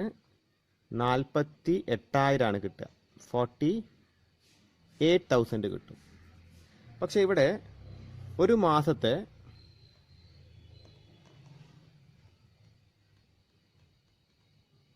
വേക്കൻസി വരുന്നുണ്ട് അല്ലേ? അപ്പോൾ അത് മൈനസ് ചെയ്യണം. പ്രതിമാസം 4,000 ആകുമ്പോൾ ഒരു മാസത്തെ റെൻറ്റ് നമുക്ക് കിട്ടിയിട്ടില്ല വേക്കൻസി പീരീഡ് കാരണം. അപ്പോൾ 48,000-ൽ നിന്ന് 4,000 മൈനസ് ചെയ്താൽ എത്ര വരും? 44,000. ഓക്കെ, അപ്പോൾ വേക്കൻസി പീരീഡ് വന്നിട്ട് പോലും ആക്ച്വൽ റെൻ്റാണ് കൂടുതൽ. അപ്പോൾ അതാണ് നമ്മുടെ ഗ്രോസ് ആനുവൽ വാല്യൂ. 44,000 ആണ് ഗ്രോസ് ആനുവൽ വാല്യൂ. അപ്പോൾ നിങ്ങൾ ഉത്തരം ശ്രദ്ധിക്കുക, gross annual value is equal to 44,000. Municipal tax ഇവിടെ കുറയ്ക്കാൻ പറ്റില്ല, കാര്യം അത് അടച്ചിരിക്കുന്നത് ടെനൻ്റ് ആണ്. അപ്പോൾ ഈ 44,000 തന്നെയാണ് ഇതിൻ്റെ ആനുവൽ വാല്യൂ ആയിട്ട് വരിക. ഓക്കെ, ഇനി അടുത്തത് mister Alex owns a house, compute its annual value. Okay, ഒരു ചോദ്യം കൂടി നോക്കാം. മുനിസിപ്പൽ വാല്യൂ കൊടുത്തിട്ടുണ്ട് 56,000, ഫെയർ റെൻ്റൽ വാല്യൂ കൊടുത്തിട്ടുണ്ട് 54,000. ആദ്യം ഇത് രണ്ടും കമ്പയർ ചെയ്തിട്ട് ഏറ്റവും വലുത് നമുക്ക് നോക്കാം. അപ്പോൾ എന്താണ്? 56,000 ആണ് ഏറ്റവും വലുത്. ഓക്കെ, ഇവിടെ സ്റ്റാൻഡേർഡ് റെൻറ്റ് കൊടുത്തിട്ടുണ്ട്. ഓക്കെ, അപ്പോൾ ഇതിൽ ഏറ്റവും വലുതിനെ സ്റ്റാൻഡേർഡ് റെൻറ്റുമായിട്ട് കമ്പയർ ചെയ്ത് നോക്കുക. അപ്പോൾ ഇതിൽ ഏറ്റവും വലുതും സ്റ്റാൻഡേർഡ് റെൻറ്റും കൂടി കമ്പയർ ചെയ്യുമ്പോൾ ചെറുതാണ് നമ്മൾ പരിഗണിക്കേണ്ടത്. അപ്പോൾ 54,000 ആണ് നമ്മുടെ എക്സ്പെക്റ്റഡ് റെൻ്റായിട്ട് വരിക. മന്ത്ലി റെൻറ്റ് 5,000 രൂപയാണ്. ഓക്കെ, അപ്പോൾ പ്രതിവർഷം 60,000 രൂപയാണ് മന്ത്ലി ആക്ച്വൽ റെൻ്റായിട്ട് കിട്ടേണ്ടത്. പ്രതിവർഷം 60,000 ആണ്. 5,000 × 12 60,000. 3 മാസത്തെ റെൻറ്റ് കിട്ടിയിട്ടില്ല. 3 മാസത്തെ റെൻറ്റ് കിട്ടിയിട്ടില്ല. അപ്പോൾ 60,000-ൽ നിന്ന് 5 × 3 15,000 രൂപ നമുക്ക് മൈനസ് ചെയ്യണം. അപ്പോൾ 45,000 ആണ് ആക്ച്വൽ റെൻറ്റ്. ഓക്കെ, പിന്നെ മുനിസിപ്പൽ ടാക്സ് കൊടുത്തിട്ടുണ്ട്, അത് ഇയാൾ തന്നെയാണ് അടയ്ക്കുന്നതെന്നാണ് ഇവിടെ പരിഗണിക്കേണ്ടത്. കാര്യം ടെനൻറ്റിനെ കുറിച്ചിട്ടൊന്നും പറയുന്നില്ല.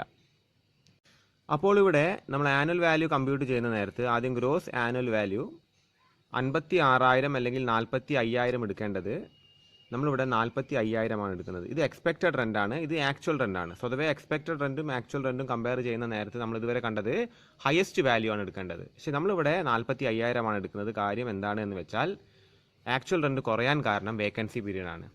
അപ്പോൾ വേക്കൻസി പീരീഡ് കാരണം ആക്ച്വൽ റെൻറ്റ് കുറയാണെങ്കിൽ നമ്മൾ ആ ആക്ച്വൽ റെൻ്റാണ് നമ്മൾ ഗ്രോസ് ആനുവൽ വാല്യൂ ആയിട്ട് എടുക്കേണ്ടത്.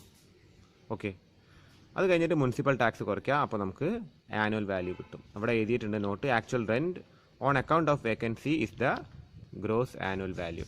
ഓക്കെ, ഇനി അടുത്തതായിട്ട് ശ്രദ്ധിക്കാനുള്ളത് അൺറിയലൈസ്ഡ് റെൻറ്റിനെ കുറിച്ചിട്ടാണ്. റൂൾ 4 പറയുന്ന അൺറിയലൈസ്ഡ് റെൻറ്റ്. ഓക്കെ, അപ്പോൾ according to rule 4 rent not received is considered as unrealised rent. അതായത് ടെനൻറ്റ് അടയ്ക്കാൻ വിട്ടുപോയിട്ടുണ്ടെങ്കിൽ അല്ലെങ്കിൽ ടെനൻറ്റ് ഡിഫോൾട്ട് ചെയ്യുക, റെൻറ്റ് അടയ്ക്കാൻ അയാൾ എന്താണ് റെൻറ്റ് അടയ്ക്കാതിരിക്കുക, അതിൻ്റെ പേരാണ് എന്ത് അൺറിയലൈസ്ഡ് റെൻറ്റ്. അപ്പോൾ അതിന് ചില കണ്ടീഷൻസ് ഉണ്ട്. ഇത് ചിലപ്പോൾ തിയറി ആയിട്ട് ചോദിക്കാവുന്നതാണ്. What are the conditions for unrealised rent? അപ്പോൾ നിങ്ങൾ ഈ റൂൾ 4 എഴുതുക, പിന്നെ ഈ പോയിൻറ്റ്സ് നിങ്ങൾ എഴുതി വെക്കുക. അപ്പോൾ ഈ പോയിൻറ്റ്സിൽ ഫസ്റ്റ് വരുന്നത് എന്താണ്? Tenancy is bonafide. ഓക്കെ, അപ്പോൾ ഈ വേർഡ് ഒന്ന് ഓർത്ത് വെക്കുക, ബോണഫൈഡ്. ബോണഫൈഡ് മീൻസ് എന്താണ്? Bon means good, fide means എന്താണ്? ഫെയ്ത്ത്. അതാണ് ടെനൻസി എന്താണ്? വിശ്വാസയോഗ്യമായിരിക്കണം. ഒരാൾക്ക് നമ്മൾ വാടകയ്ക്ക് കൊടുത്തിരിക്കണം. ഓക്കെ, അതായത് നമുക്ക് 2 വീടുണ്ട്. കാര്യം 2 വീട് വരുന്ന നേരത്തെ നമുക്ക് അതിന് എന്താണ് income from house property charge ചെയ്യും ഗവൺമെൻറ്. അപ്പോൾ നമ്മളെ കുടുംബക്കാരായിട്ട് അവിടെ താമസിപ്പിച്ചിട്ട് റെൻറ്റ് തരുന്നില്ല എന്നൊരു വകുപ്പ് പറയുകയാണെങ്കിൽ അപ്പോൾ എന്താണ് നമ്മളത് ചെയ്യുന്നത് ഇല്ലീഗലാണ്. അപ്പോൾ അങ്ങനെ ആവാൻ പാടില്ല. അത് ടെനൻസി ഷുഡ് ബി ബോണഫൈഡ് എന്നാണ് ഇവിടെ പറയേണ്ടത്. ഓക്കെ, അപ്പോൾ യഥാർത്ഥത്തിൽ ഒരു തേർഡ് പേഴ്സൺ ആയിരിക്കണം, അല്ലെങ്കിൽ നമ്മൾ കുടുംബക്കാർക്ക് കൊടുക്കുകയാണെങ്കിലും ടെനൻസി ഷുഡ് ബി എന്താണ് ബോണഫൈഡ് ഇൻ ഗുഡ് ഫെയ്ത്ത്, അല്ലാണ്ട് വെറുതെ നമ്മളങ്ങ് താമസിപ്പിക്കലല്ല. ഓക്കെ, പിന്നെ രണ്ടാമത്തെ പോയിന്റ് ശ്രദ്ധിക്കുക. The defaulting tenant has vacated or steps have been taken to compel him to vacate the property. അപ്പോൾ നമുക്ക് റെൻറ്റ് തരാത്ത ആളെ നമ്മൾ എന്താണ് അയാളെ അവിടെ നിന്ന് ഒഴിപ്പിക്കാനായിട്ടുള്ള ശ്രമങ്ങൾ ലാൻഡ് ലോഡിൻ്റെ ഭാഗത്ത് നിന്ന് ഉണ്ടായിരിക്കണം. ടെനൻറ്റിനെ അവിടെ നിന്ന് ഒഴിപ്പിക്കാനുള്ള ശ്രമങ്ങൾ ഉണ്ടായിരിക്കണം, അതിൻ്റെ തെളിവ് വേണം. ഓക്കെ, ഇതാണ് രണ്ടാമത്തെ കണ്ടീഷൻ. മൂന്നാമത്തെ കണ്ടീഷൻ ശ്രദ്ധിക്കുക. The defaulting tenant is not in occupation of any other property. അതായത് ഈ ടെനൻറ്റിന് മറ്റൊരു പ്രോപ്പർട്ടി ഉണ്ടാവാൻ പാടില്ല. ഓക്കെ, അപ്പോൾ മറ്റൊരു പ്രോപ്പർട്ടി ഉണ്ടെങ്കിൽ എന്താണ് ഈ ഒരു കണ്ടീഷൻ ബാധകമാവില്ല. അൺറിയലൈസ്ഡ് റെൻറ്റ് എന്ന് പറഞ്ഞൊരു ഓപ്ഷൻ നമുക്ക് എന്താണ് ഉപയോഗിക്കാനായിട്ട് പറ്റില്ല. അപ്പോൾ ഈ ടെനൻറ്റിൻ്റെ കയ്യിൽ, നമ്മളെ വാടകക്കാരൻ്റെ കയ്യിൽ മറ്റൊരു പ്രോപ്പർട്ടി ഉണ്ടാവാൻ പാടില്ല. ഇനി അഞ്ചാമത്തെ point, the assessee has taken all reasonable steps of instituting legal proceedings for the recovery of unpaid rent. അതായത് ഇയാളൊരു കേസ് ഫയൽ ചെയ്തിരിക്കണം, ലീഗൽ പ്രൊസീഡിങ്സ് ചെയ്തിരിക്കണം. ലാൻഡ് ലോഡ് ടെനൻറ്റിനെതിരെ റെൻറ്റ് കിട്ടാത്തതിൻ്റെ പേരിൽ ഒരു ലീഗൽ പ്രൊസീഡിങ് അയാൾ ചെയ്തിരിക്കണം. അപ്പോൾ ഈ 4 കണ്ടീഷൻസാണ് അൺറിയലൈസ്ഡ് റെൻറ്റിൽ വരുന്നത്. അങ്ങനെയാണെങ്കിൽ നമുക്ക് അൺറിയലൈസ്ഡ് റെൻറ്റ് നമ്മളെ ഇൻകം ഫ്രം ഹൗസ് പ്രോപ്പർട്ടിയിൽ നിന്ന് മൈനസ് ചെയ്യാനായിട്ട് പറ്റും. ഓക്കെ, ഇനി നിങ്ങൾ ഈ ചോദ്യം ഒന്ന് ശ്രദ്ധിക്കുക. From the following information compute annual value. Okay, annual value compute ചെയ്യാനാണ് ചോദിച്ചിരിക്കുന്നത്. മുനിസിപ്പൽ വാല്യൂ കൊടുത്തിരിക്കുന്നത് 75,000 ആണ്. ഫെയർ റെൻ്റൽ വാല്യൂ 80,000 ആണ്. സ്റ്റാൻഡേർഡ് റെൻറ്റ് 78,000 ആണ്. മന്ത്ലി റെൻറ്റ് 7,000 ആണ്. മുനിസിപ്പൽ ടാക്സ് 4,000 ആണ്. അൺറിയലൈസ്ഡ് റെൻ്റ് ഉണ്ട്, 2 മാസത്തെ റെൻറ്റ് കിട്ടിയിട്ടില്ല, അത് 14,000 രൂപയാണ്. അപ്പോൾ ഇവിടെ നമ്മളോട് ആനുവൽ വാല്യൂ കമ്പ്യൂട്ട് ചെയ്യാനാണ് ചോദിക്കുന്നത്. അപ്പോൾ ആദ്യം തന്നെ ഗ്രോസ് ആനുവൽ വാല്യൂ എഴുതാം. അപ്പോൾ ഗ്രോസ് ആനുവൽ വാല്യൂ എത്ര എഴുതേണ്ടതെന്ന് വെച്ചാൽ ആദ്യം തന്നെ ഇത് രണ്ടും കമ്പയർ ചെയ്ത് നോക്കുക. ഏറ്റവും വലുത് ഇത്, പിന്നെ സ്റ്റാൻഡേർഡ് റെൻ്റായിട്ട് കമ്പയർ ചെയ്യുക. അപ്പോൾ ഇതാണ് ചെറുത്. അപ്പോൾ ഇതാണ് നമ്മുടെ എക്സ്പെക്റ്റഡ് റെൻറ്റ്, അത് ആദ്യം എടുത്ത് എഴുതി വെക്കുക. പിന്നെ ആക്ച്വൽ റെൻറ്റ് എടുത്ത് എഴുതുക. അപ്പോൾ ഇവിടെ നമ്മൾ വേക്കൻസി പീരീഡ് പോലല്ല, അൺറിയലൈസ്ഡ് റെൻറ്റ് പിന്നെ നമ്മൾ മൈനസ് ചെയ്യുക. വേക്കൻസി പീരീഡ് ആകുമ്പോൾ നമ്മൾ പിന്നെ ചെറുത് ആക്ച്വൽ റെൻ്റ് ആണെങ്കിൽ അതായിരുന്നു പരിഗണിക്കുക. ഇവിടെ നമ്മൾ നോക്കുന്ന നേരത്ത് ഈ ആക്ച്വൽ റെൻറ്റിനെ ഫുള്ളായിട്ട് നമ്മൾ എന്താണ് 12 മാസവും എന്താണ് നമ്മൾ മൾട്ടിപ്ലൈ ചെയ്യുക. 12 മാസവും മൾട്ടിപ്ലൈ ചെയ്തതിന് ശേഷം നമ്മളിവിടെ 84,000 വരും. അതാണ് നമ്മൾ ഗ്രോസ് ആനുവൽ വാല്യൂ ആയിട്ട് എടുക്കുന്നത്. അതിനുശേഷം മുനിസിപ്പൽ ടാക്സ് കുറയ്ക്കുക. അതിൻ്റെ കൂടെ തന്നെ നമുക്ക് എന്ത് കുറയ്ക്കാൻ പറ്റും? അൺറിയലൈസ്ഡ് റെൻറ്റും കുറയ്ക്കാൻ പറ്റും. ഓക്കെ, അപ്പോൾ 18,000 രൂപ നമുക്ക് എന്താണ് ഡിഡക്റ്റ് ചെയ്യാൻ പറ്റും 84,000 രൂപയിൽ നിന്ന്. അപ്പോൾ 66,000 രൂപ നമുക്ക് ആനുവൽ വാല്യൂ ആയിട്ട് കിട്ടും. ഇവിടെ എഴുതിയിരിക്കുന്നത് actual rent is the gross annual value. Actual rent ആണ് ഗ്രോസ് ആനുവൽ വാല്യൂ ആയിട്ട് നമ്മളിവിടെ പരിഗണിക്കുന്നത്. ഓക്കെ, ഇനി അടുത്തതായിട്ട് നമുക്ക് നോക്കാനുള്ളത് computation of income from house property section 24. അപ്പോൾ നമ്മൾ ഇതുവരെ കണ്ടത് നെറ്റ് ആനുവൽ വാല്യൂ അല്ലെങ്കിൽ annual value, net annual value അല്ലെങ്കിൽ ആനുവൽ വാല്യൂ കണ്ടെത്തുന്നത് വരെയാണ്. അത് മാത്രം പോരാ, അതിൽ നിന്ന് ചില എമൗണ്ട് നമുക്ക് മൈനസ് ചെയ്യണം, ഡിഡക്റ്റ് ചെയ്യണം. എന്നെങ്കിൽ മാത്രമേ നമുക്ക് ഇൻകം ഫ്രം ഹൗസ് പ്രോപ്പർട്ടി ആയിട്ടുള്ള ഫൈനൽ എമൗണ്ട് നമുക്ക് കിട്ടുകയുള്ളൂ. അപ്പോൾ ഇവിടെ കൊടുത്തിരിക്കുന്നത് ശ്രദ്ധിക്കുക. The following deductions are to be made from annual value. Okay, അപ്പോൾ താഴെ പറഞ്ഞിരിക്കുന്ന ഡിഡക്ഷൻസ് ആനുവൽ വാല്യൂവിൽ നിന്ന് കുറയ്ക്കണം. ഓക്കെ, അപ്പോൾ എന്തൊക്കെയാണ് ആ ഡിഡക്ഷൻസ്? ആദ്യം പറഞ്ഞിരിക്കുന്നത് a sum equal to 30% of annual value as standard deduction for expenses like repair, insurance premium, annual charges, ground rent. Okay, അപ്പോൾ ഇത്തരം ചിലവുകളൊക്കെ ഒരു ഹൗസ് പ്രോപ്പർട്ടി ആയിട്ട് വരുന്നതാണ്. അപ്പോൾ അതുകൊണ്ട് നമുക്ക് ആനുവൽ വാല്യൂവിൻ്റെ 30% നമുക്ക് സ്റ്റാൻഡേർഡ് ഡിഡക്ഷൻ ആയിട്ട് കുറയ്ക്കാൻ പറ്റുമെന്ന് നിയമം, നമ്മുടെ ഇൻകം ടാക്സ് ലോ അനുശാസിക്കുന്നുണ്ട്. ഓക്കെ, രണ്ടാമതായിട്ട് പറയുന്നത് interest for the previous year. Okay, whether paid or not on loans taken for purpose of purchasing, constructing, reconstructing or repairing. Okay, purchasing, constructing, reconstructing or repair the house property. അപ്പോൾ house പ്രോപ്പർട്ടിയെ ഒന്നുകിൽ construct ചെയ്യാനായിട്ട്, അല്ലെങ്കിൽ house പ്രോപ്പർട്ടിയെ purchase ചെയ്യാനായിട്ട്, അല്ലെങ്കിൽ house പ്രോപ്പർട്ടിയെ reconstruct ചെയ്യാനായിട്ട്, ഒന്നും കൂടി പുതുക്കി പണിയാനായിട്ട്, അല്ലെങ്കിൽ ഹൗസ് പ്രോപ്പർട്ടിയെ റിപ്പയർ ചെയ്യാനായിട്ട് നമ്മൾ ലോണ് എടുത്തിട്ടുണ്ടെങ്കിൽ അതിൻ്റെ ഇൻട്രസ്റ്റ് നമുക്ക് എന്ത് ചെയ്യാൻ പറ്റും? ഡിഡക്റ്റ് ചെയ്യാനായിട്ട് പറ്റും. മൂന്നാമത്തെ പോയിന്റ് ശ്രദ്ധിക്കുക. 1/5 of the interest four pre construction and pre acquisition period. Okay, അപ്പോൾ കൺസ്ട്രക്ഷൻ തുടങ്ങിയിട്ട് കുറച്ച് കാലതാമസം വരും അല്ലേ? നമുക്കൊരു വീട് പണിത് ആ വീടിൻ്റെ രൂപത്തിലെത്തണമെങ്കിൽ, ഒരു വീടായി വരണമെങ്കിൽ കൺസ്ട്രക്ഷൻ തുടങ്ങിക്കഴിഞ്ഞാൽ കാലതാമസം വരും. 1 വർഷത്തിലധികം, അല്ലെങ്കിൽ മിനിമം ഒരു 6 മാസം മുതൽ 2 വർഷം വരേക്കും നമുക്കൊരു കൺസ്ട്രക്ഷൻ പീരീഡ് വരും ഒരു വീടിന്. അപ്പോൾ ആ പീരീഡിലേക്ക് വരുന്ന ഇൻട്രസ്റ്റ് അല്ലേ, നമ്മളൊരു ലോൺ എടുത്ത് പണി തുടങ്ങിക്കഴിഞ്ഞാൽ പണി തീരാനായിട്ട് കാലതാമസം വരും. അപ്പോൾ കൺസ്ട്രക്ഷൻ്റെ കേസ് പറയുകയാണെങ്കിൽ അത്രയും സമയം വരുന്ന നമ്മുടെ ലോണിൻ്റെ എമൗണ്ടിൻ്റെ 1/5, ഇൻട്രസ്റ്റിൻ്റെ 1/5, നമ്മൾ അടയ്ക്കുന്ന ഇൻസ്റ്റാൾമെൻറ്റ് മൊത്തമായിട്ടുള്ള തുകയല്ല, ഇൻസ്റ്റാൾമെൻറ്റ് കൂടെ നമുക്കൊരു ഇൻട്രസ്റ്റ് വരില്ലേ, ആ ഇൻട്രസ്റ്റിൻ്റെ 1/5, ആ കാലത്തുള്ള ഇൻട്രസ്റ്റിൻ്റെ 1/5 നമുക്ക് എന്ത് കിട്ടും? ഡിഡക്ഷനായിട്ട് കിട്ടും. ഓക്കെ, അപ്പോൾ അതിപ്പോൾ അക്വിസിഷൻ്റെ കേസാണ്. നമ്മളിപ്പോൾ ലോൺ എടുത്ത് ഒരു വീട് വാങ്ങാനാണ് തീരുമാനിച്ചിരിക്കുന്നതെങ്കിൽ പെട്ടെന്ന് പോയിട്ട് വാങ്ങാൻ സാധിക്കില്ല. അതിനും ചിലപ്പോൾ മാസങ്ങൾ എടുത്തേക്കാം. അപ്പോൾ അത്രയും മാസത്തെ ഇൻട്രസ്റ്റിൻ്റെ 1/5 എമൗണ്ട് നമുക്ക് ഡിഡക്ഷനായിട്ട് കിട്ടും. ഓക്കെ, അപ്പോൾ നമുക്ക് അടുത്ത ചോദ്യത്തിലേക്ക് കടക്കാം. Mister Thomas owns a house which is let out on a monthly rent of ₹4,000. Okay, അപ്പോൾ 4,000 പ്രതിമാസം റെൻ്റുള്ള ഒരു വീട് മിസ്റ്റർ തോമസിൻ്റെ കയ്യിലുണ്ട്. അപ്പോൾ 4,000 പ്രതിമാസമാണ്. അപ്പോൾ പ്രതി വർഷത്തേക്ക് നമുക്കത് കൺവേർട്ട് ചെയ്യണം. പ്രതി വർഷത്തേക്ക് നമ്മൾ 4,000 കൺവേർട്ട് ചെയ്യുന്ന നേരത്ത് 48,000 രൂപയാണ് പ്രതിവർഷം നമ്മുടെ ആക്ച്വൽ റെൻ്റായിട്ട് വരുന്നത്.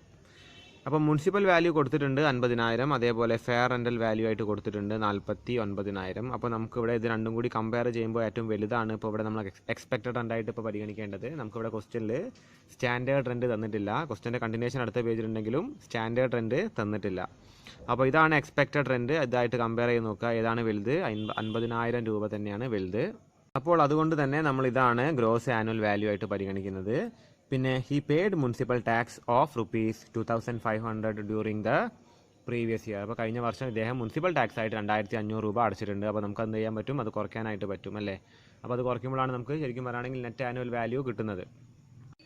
ഇനി നമുക്ക് ശ്രദ്ധിക്കാനുള്ളത്, he has borrowed 2 lakh at the rate 12% per annum for the construction of the house on 1st May 2016. The construction was completed on 30th November 2018.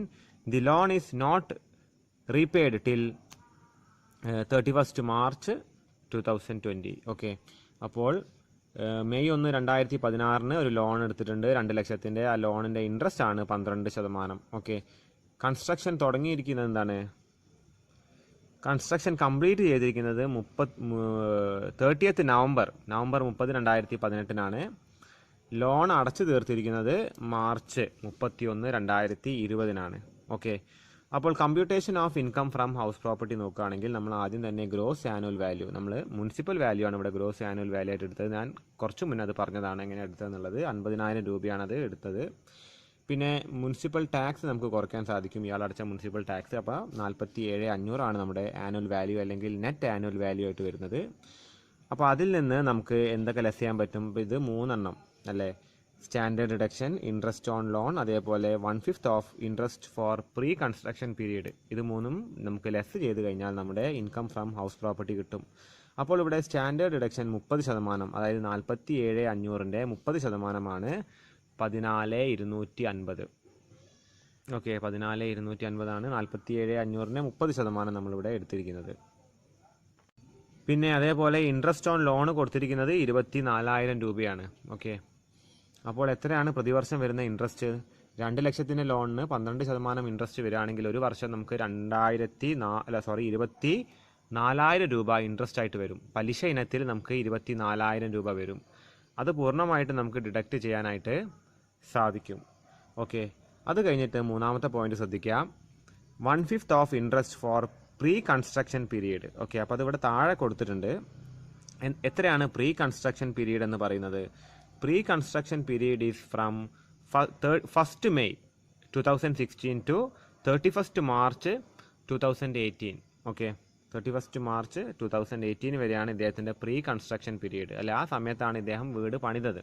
അപ്പോൾ 23 മാസങ്ങൾ എടുത്തിട്ടുണ്ട് ഇദ്ദേഹം വീട് പണിക്കായിട്ട്. അപ്പോൾ അത്രയും കാലം ഇദ്ദേഹം ഇൻട്രസ്റ്റ് കൊടുത്തുകൊണ്ടിരുന്നിട്ടുണ്ട്. അപ്പോൾ അതിന് വേണ്ടിയിട്ട് ഗവൺമെൻറ് അങ്ങനത്തെ ഒരു സ്കീമാണത്. അതിൻ്റെ ആ കാലഘട്ടത്തിൽ വന്ന പലിശ പൂർണ്ണമായിട്ട് നമുക്ക് എന്ത് കിട്ടില്ല, ഡിഡക്ഷൻ കിട്ടില്ല. പക്ഷേ അതിൻ്റെ 1/5 നമുക്ക് ഡിഡക്ഷനായിട്ട് കിട്ടുന്നതാണ് പറയുന്നത്. അപ്പോൾ നോക്കുന്ന നേരത്ത് നമുക്ക് 2 ലക്ഷം, അതിൻ്റെ 12/100 അല്ലേ ഇൻട്രസ്റ്റ്, എത്ര മാസത്തേക്ക്? 23 മാസത്തേക്ക്. അപ്പോൾ 23 മാസത്തേക്ക് 23/12 വരുമ്പോൾ 46,000 രൂപ ഇൻട്രസ്റ്റ് വന്നിട്ടുണ്ട് ആ കാലഘട്ടത്തിൽ. ഓക്കെ, 2 വർഷത്തേക്ക് വന്ന ഇൻട്രസ്റ്റ് എത്രയാണ്? 2 വർഷം തികച്ചു വന്നിട്ടില്ല. 2 വർഷമാണെങ്കിൽ ശരിക്കും വരേണ്ടത് 48,000 ആണ്. പക്ഷേ 23 മാസങ്ങളെ വന്നിട്ടുള്ളൂ പ്രീ കൺസ്ട്രക്ഷൻ പീരീഡായിട്ട്. അപ്പോൾ അതുകൊണ്ട് 46,000 രൂപയാണ് ഇൻട്രസ്റ്റ് ആയിട്ട് വന്നിരിക്കുന്നത്. അപ്പോൾ ഈ 46,000ത്തിൻ്റെ 1/5, 1/5 ഭാഗമാണ് 9,200 രൂപ. അതാണ് 1/5 interest four pre construction period, 9,200. അപ്പോൾ ഇത് എല്ലാം കൂടി നമുക്ക് ആഡ് ചെയ്തിട്ട് എന്ത് ചെയ്യാൻ പറ്റും? ഇതിൽ നിന്ന് മൈനസ് ചെയ്യാൻ പറ്റും. ഇവിടെ 2 ബ്രാക്കറ്റ് നിങ്ങൾ ഇടുക.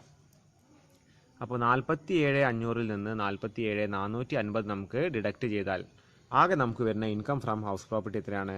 50 രൂപ മാത്രമേ ഇൻകം ഫ്രം ഹൗസ് പ്രോപ്പർട്ടി വരുന്നുള്ളൂ.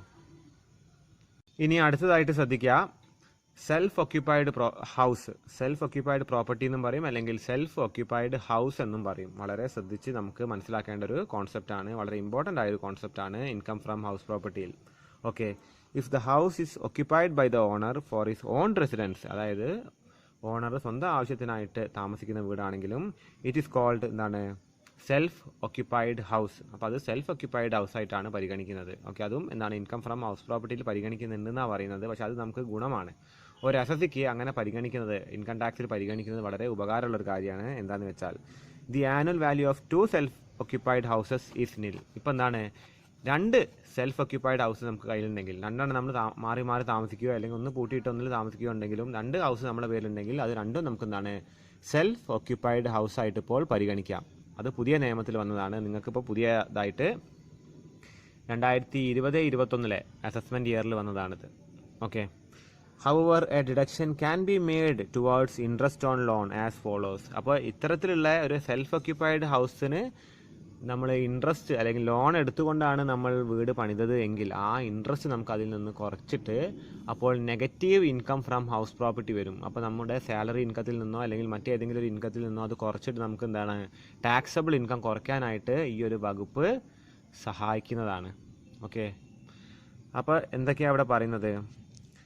Interest on loan as follows, അതായത് ഇൻട്രസ്റ്റ് ഓൺ ലോൺ നമുക്ക് കുറയ്ക്കാൻ പറ്റും. അപ്പോൾ താഴെ പറയുന്ന പോയിന്റുകൾ ശ്രദ്ധിച്ചാൽ എങ്ങനെയൊക്കെയാണിത് ചെയ്യാൻ പറ്റുക എന്നുള്ള കാര്യങ്ങളാണ് താഴെ പറയുന്ന പോയിന്റുകളിൽ പറയുന്നത്.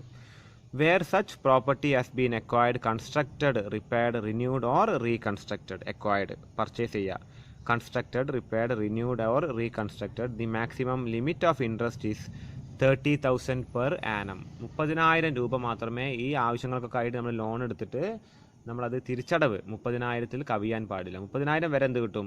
നമുക്ക് ഡിഡക്ഷൻ കിട്ടും നമ്മുടെ സെൽഫ് ഒക്യുപ്പൈഡ് പ്രോപ്പർട്ടിക്കുള്ള ഇൻട്രസ്റ്റിൻ്റെ. ഓക്കെ, ഇനി രണ്ടാമത്തെ പോയിന്റ് ശ്രദ്ധിക്കുക. Where such properties acquired or constructed with money borrowed after 31 March 1999, അതായത് 1999 മാർച്ച് 31 ശേഷമാണ് എക്വയറോ അല്ലെങ്കിൽ കൺസ്ട്രക്റ്റോ ചെയ്തിരിക്കുന്നത് ഒരു വീട്.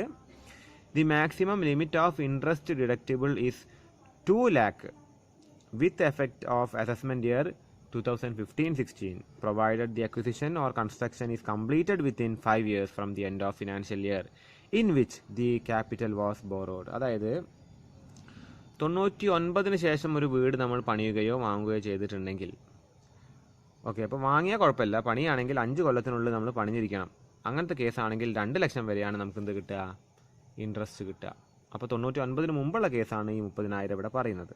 ഓക്കെ, ഇനി മൂന്നാമത്തെ പോയിന്റ് ശ്രദ്ധിക്കുക. With effect of assessment year 2020-21, the benefit of nil annual value shall be allowed for 2 self occupied houses instead of 1. അതായത് അസസ്മെന്റ് ഇയർ 2021 പ്രകാരമാണ് പുതുതായിട്ട് ഇപ്പോൾ 2 സെൽഫ് ഒക്യുപ്പൈഡ് ഹൗസുകൾ നമുക്ക് എന്താണ് കാണിക്കാൻ സാധിക്കുന്നത്. അപ്പോൾ 2 നമ്മൾ ലോൺ എടുത്തിട്ടാണ് ഉണ്ടാക്കിയിരിക്കുന്നതെങ്കിൽ ആ 2 ലോണ് കൊടുക്കുന്ന ഇൻട്രസ്റ്റ് നമുക്ക് കുറച്ചുകൊണ്ട് നമ്മുടെ എന്താണ് ടോട്ടൽ ടാക്സബിൾ ഇൻകത്തിൽ നിന്നാണ് കുറവ് വരും. ഓക്കെ, അപ്പോൾ നമുക്കിപ്പോൾ പറയുകയാണെങ്കിൽ ഒരു 5 ലക്ഷം രൂപ സാലറി ഇനത്തിൽ വരുമാനം കിട്ടുന്ന ഇൻകം കിട്ടുന്ന ഒരു വ്യക്തിക്ക് 2 സെൽഫ് ഒക്യുപ്പൈഡ് ഹൗസ് ഉണ്ടെങ്കിൽ അദ്ദേഹം 2നും ഇൻട്രസ്റ്റ് അടയ്ക്കുന്നുണ്ടെങ്കിൽ, അത് ലോൺ എടുത്തിട്ടാണ് വീട് ഉണ്ടാക്കിയിട്ട് അതിന് ഇൻട്രസ്റ്റ് അടയ്ക്കുന്നുണ്ടെങ്കിൽ ആ ഇൻട്രസ്റ്റിൻ്റെ തുക ഇദ്ദേഹത്തിന് കുറച്ചുകൊണ്ട്, അല്ലേ, 99 ശേഷമാണെങ്കിൽ 2 ലക്ഷം വരെ എന്ത് കിട്ടും, ആ ഇൻട്രസ്റ്റിൻ്റെ സ്ലാബ് ഉണ്ട്. അപ്പോൾ അത്ര 2 ലക്ഷം വരെ വേണമെങ്കിൽ കുറയ്ക്കാൻ പറ്റും. അപ്പോൾ 5 ലക്ഷം ഉള്ളത് ചിലപ്പോൾ 3 ലക്ഷം ആവാനൊക്കെ ചാൻസ് ഉണ്ട്. ഓക്കെ, അപ്പോൾ 99 മുൻപാണെങ്കിൽ 30,000 രൂപ വരെ കിട്ടുള്ളൂ. 99 ശേഷമാണ് വീട് ഉണ്ടാക്കിയിരിക്കുന്നതെങ്കിൽ 2 ലക്ഷം വരെ കിട്ടും. പക്ഷേ അത് പറയുന്നത് 5 കൊല്ലത്തിനുള്ളിൽ ഉണ്ടാക്കിയിരിക്കണം.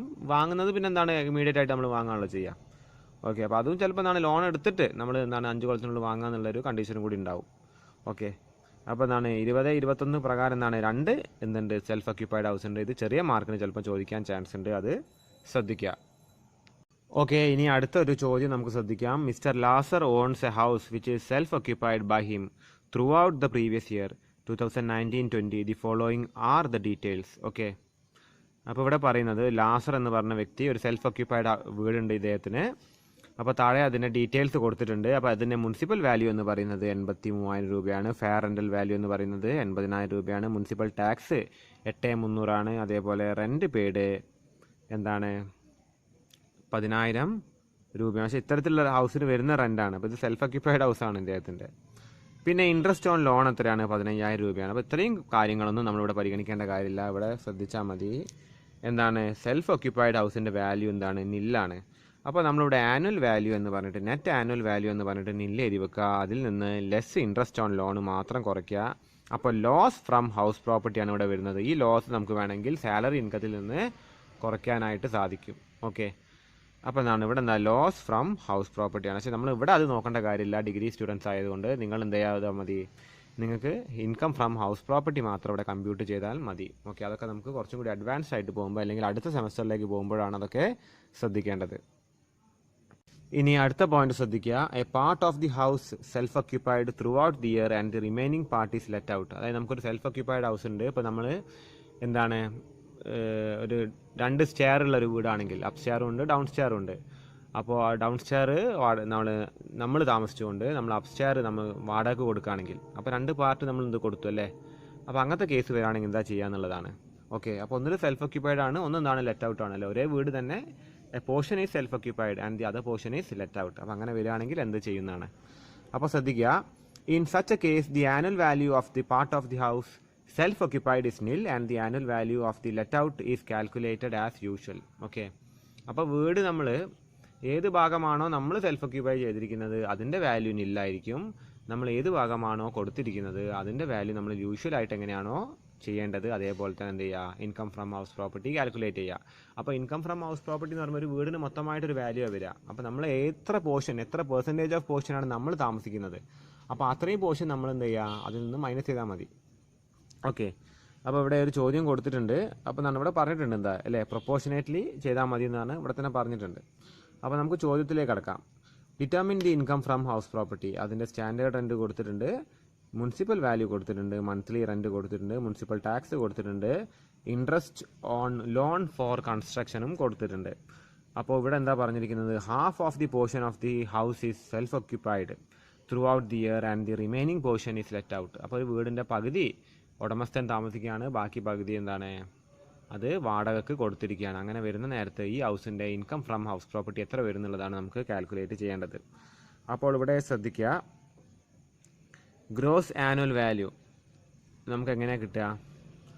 അപ്പോൾ ഗ്രോസ് ആനുവൽ വാല്യൂ നമ്മൾ നോക്കുന്ന നേരത്ത് നമ്മൾ സ്റ്റാൻഡേർഡ് റെൻറ്റ്, അതേപോലെ മുനിസിപ്പൽ വാല്യൂ, അതേപോലെ എന്താണ് മുനിസിപ്പൽ ടാക്സ് ഒക്കെ പരിഗണിക്കുക. അപ്പോൾ ഇവിടെ നോക്കുന്ന നേരത്ത് ഇദ്ദേഹത്തിന് മന്ത്ലി റെൻ്റായിട്ട് 4800 കിട്ടുന്നുണ്ട്. അപ്പോൾ ഇതെല്ലാം കൂടി നമ്മളൊന്ന് പരിഗണിച്ച് നോക്കുക. അപ്പോൾ എന്താണ് മുനിസിപ്പൽ വാല്യൂ എന്ന് പറഞ്ഞത് 90,000 ആണ്. ഇവിടെ ഫെയർ റെൻ്റൽ വാല്യൂ കൊടുക്കാത്തത് കൊണ്ട് അത് നമ്മൾ പരിഗണിക്കും അല്ലേ, ആദ്യം പരിഗണിക്കുക. അപ്പോൾ അതിൽ നിന്ന് നമ്മൾ സ്റ്റാൻഡേർഡ് റെൻ്റായിട്ട് കമ്പയർ ചെയ്ത് നോക്കുക. അപ്പോൾ ഇവിടെ നമ്മൾ ചെറുതാണ് നോക്കേണ്ടത്. അപ്പോൾ 85,000 വന്നു. ഓക്കെ, അപ്പോൾ ഈ 85,000 ഫുൾ വാല്യൂ നമ്മൾ എടുക്കില്ല ഇവിടെ അല്ലേ, അതിൻ്റെ പകുതി എടുക്കുള്ളൂ. 85,000 പകുതി നമ്മൾ എടുക്കുള്ളൂ. അപ്പോൾ അത് ഏകദേശം നമുക്ക് എത്ര വരും എന്ന് വെച്ച് കഴിഞ്ഞാൽ 42,500 വരും. 42,500 ആയിരിക്കും സ്റ്റാൻഡേർഡ് റെൻ്റായിട്ട് നമ്മൾ പരിഗണിക്കുക. അതാണ് നമ്മളിവിടെ ഇതിൻ്റെ എക്സ്പെക്റ്റഡ് റെൻ്റായിട്ട് പരിഗണിക്കുക. ഓക്കെ, അത് കഴിഞ്ഞിട്ട് നമ്മൾ മന്ത്ലി റെൻ്റായിട്ട് പരിഗണിക്കുമ്പോൾ ഇതിൻ്റെ പകുതി നമ്മൾ എടുക്കേണ്ട ആവശ്യം വരുന്നില്ല. മന്ത്ലി റെൻറ്റിൻ്റെ പകുതി എടുക്കേണ്ട ആവശ്യം, അത് നമ്മളെ കയ്യിൽ കിട്ടുന്ന, ഇയാൾക്ക് ഡയറക്റ്റായിട്ട് കിട്ടുന്ന ഇൻകമാണ്. ഇയാൾ പകുതി പോർഷൻ കൊടുത്തിട്ട് അല്ലേ, പകുതി പോർഷൻ കൊടുത്തിട്ട് കിട്ടുന്ന റെൻ്റാണിത്. ഇത് പകുതി എടുക്കേണ്ട ആവശ്യം വരുന്നില്ല. അതാണ് ഇവിടെ എഴുതിയിരിക്കുന്നത്. ഗ്രോസ് ആനുവൽ വാല്യൂ എത്രയാണ്? 57,600. കാര്യം ഈ മന്ത്ലി റെൻറ്റിനെ 12 കൊണ്ട് പെരുക്കി കഴിഞ്ഞാൽ, മൾട്ടിപ്ലൈ ചെയ്ത് കഴിഞ്ഞാൽ കിട്ടുന്ന എന്താണ്? 57,600 ആണ്. അപ്പോൾ അത് തന്നെയാണ് എന്ത് ഏറ്റവും വലിയ വാല്യൂ. അപ്പോൾ ഇതിൻ്റെയൊക്കെ പകുതി എടുക്കുക. നമുക്ക് അപ്പോൾ ഇത് എത്ര വരും? 42,500 ആണ് ഏകദേശം നമ്മൾ എക്സ്പെക്റ്റഡ് റെൻ്റായിട്ട് പരിഗണിക്കുക. പക്ഷേ ആക്ച്വൽ റെൻ്റ് എത്ര വരിക? 57,600.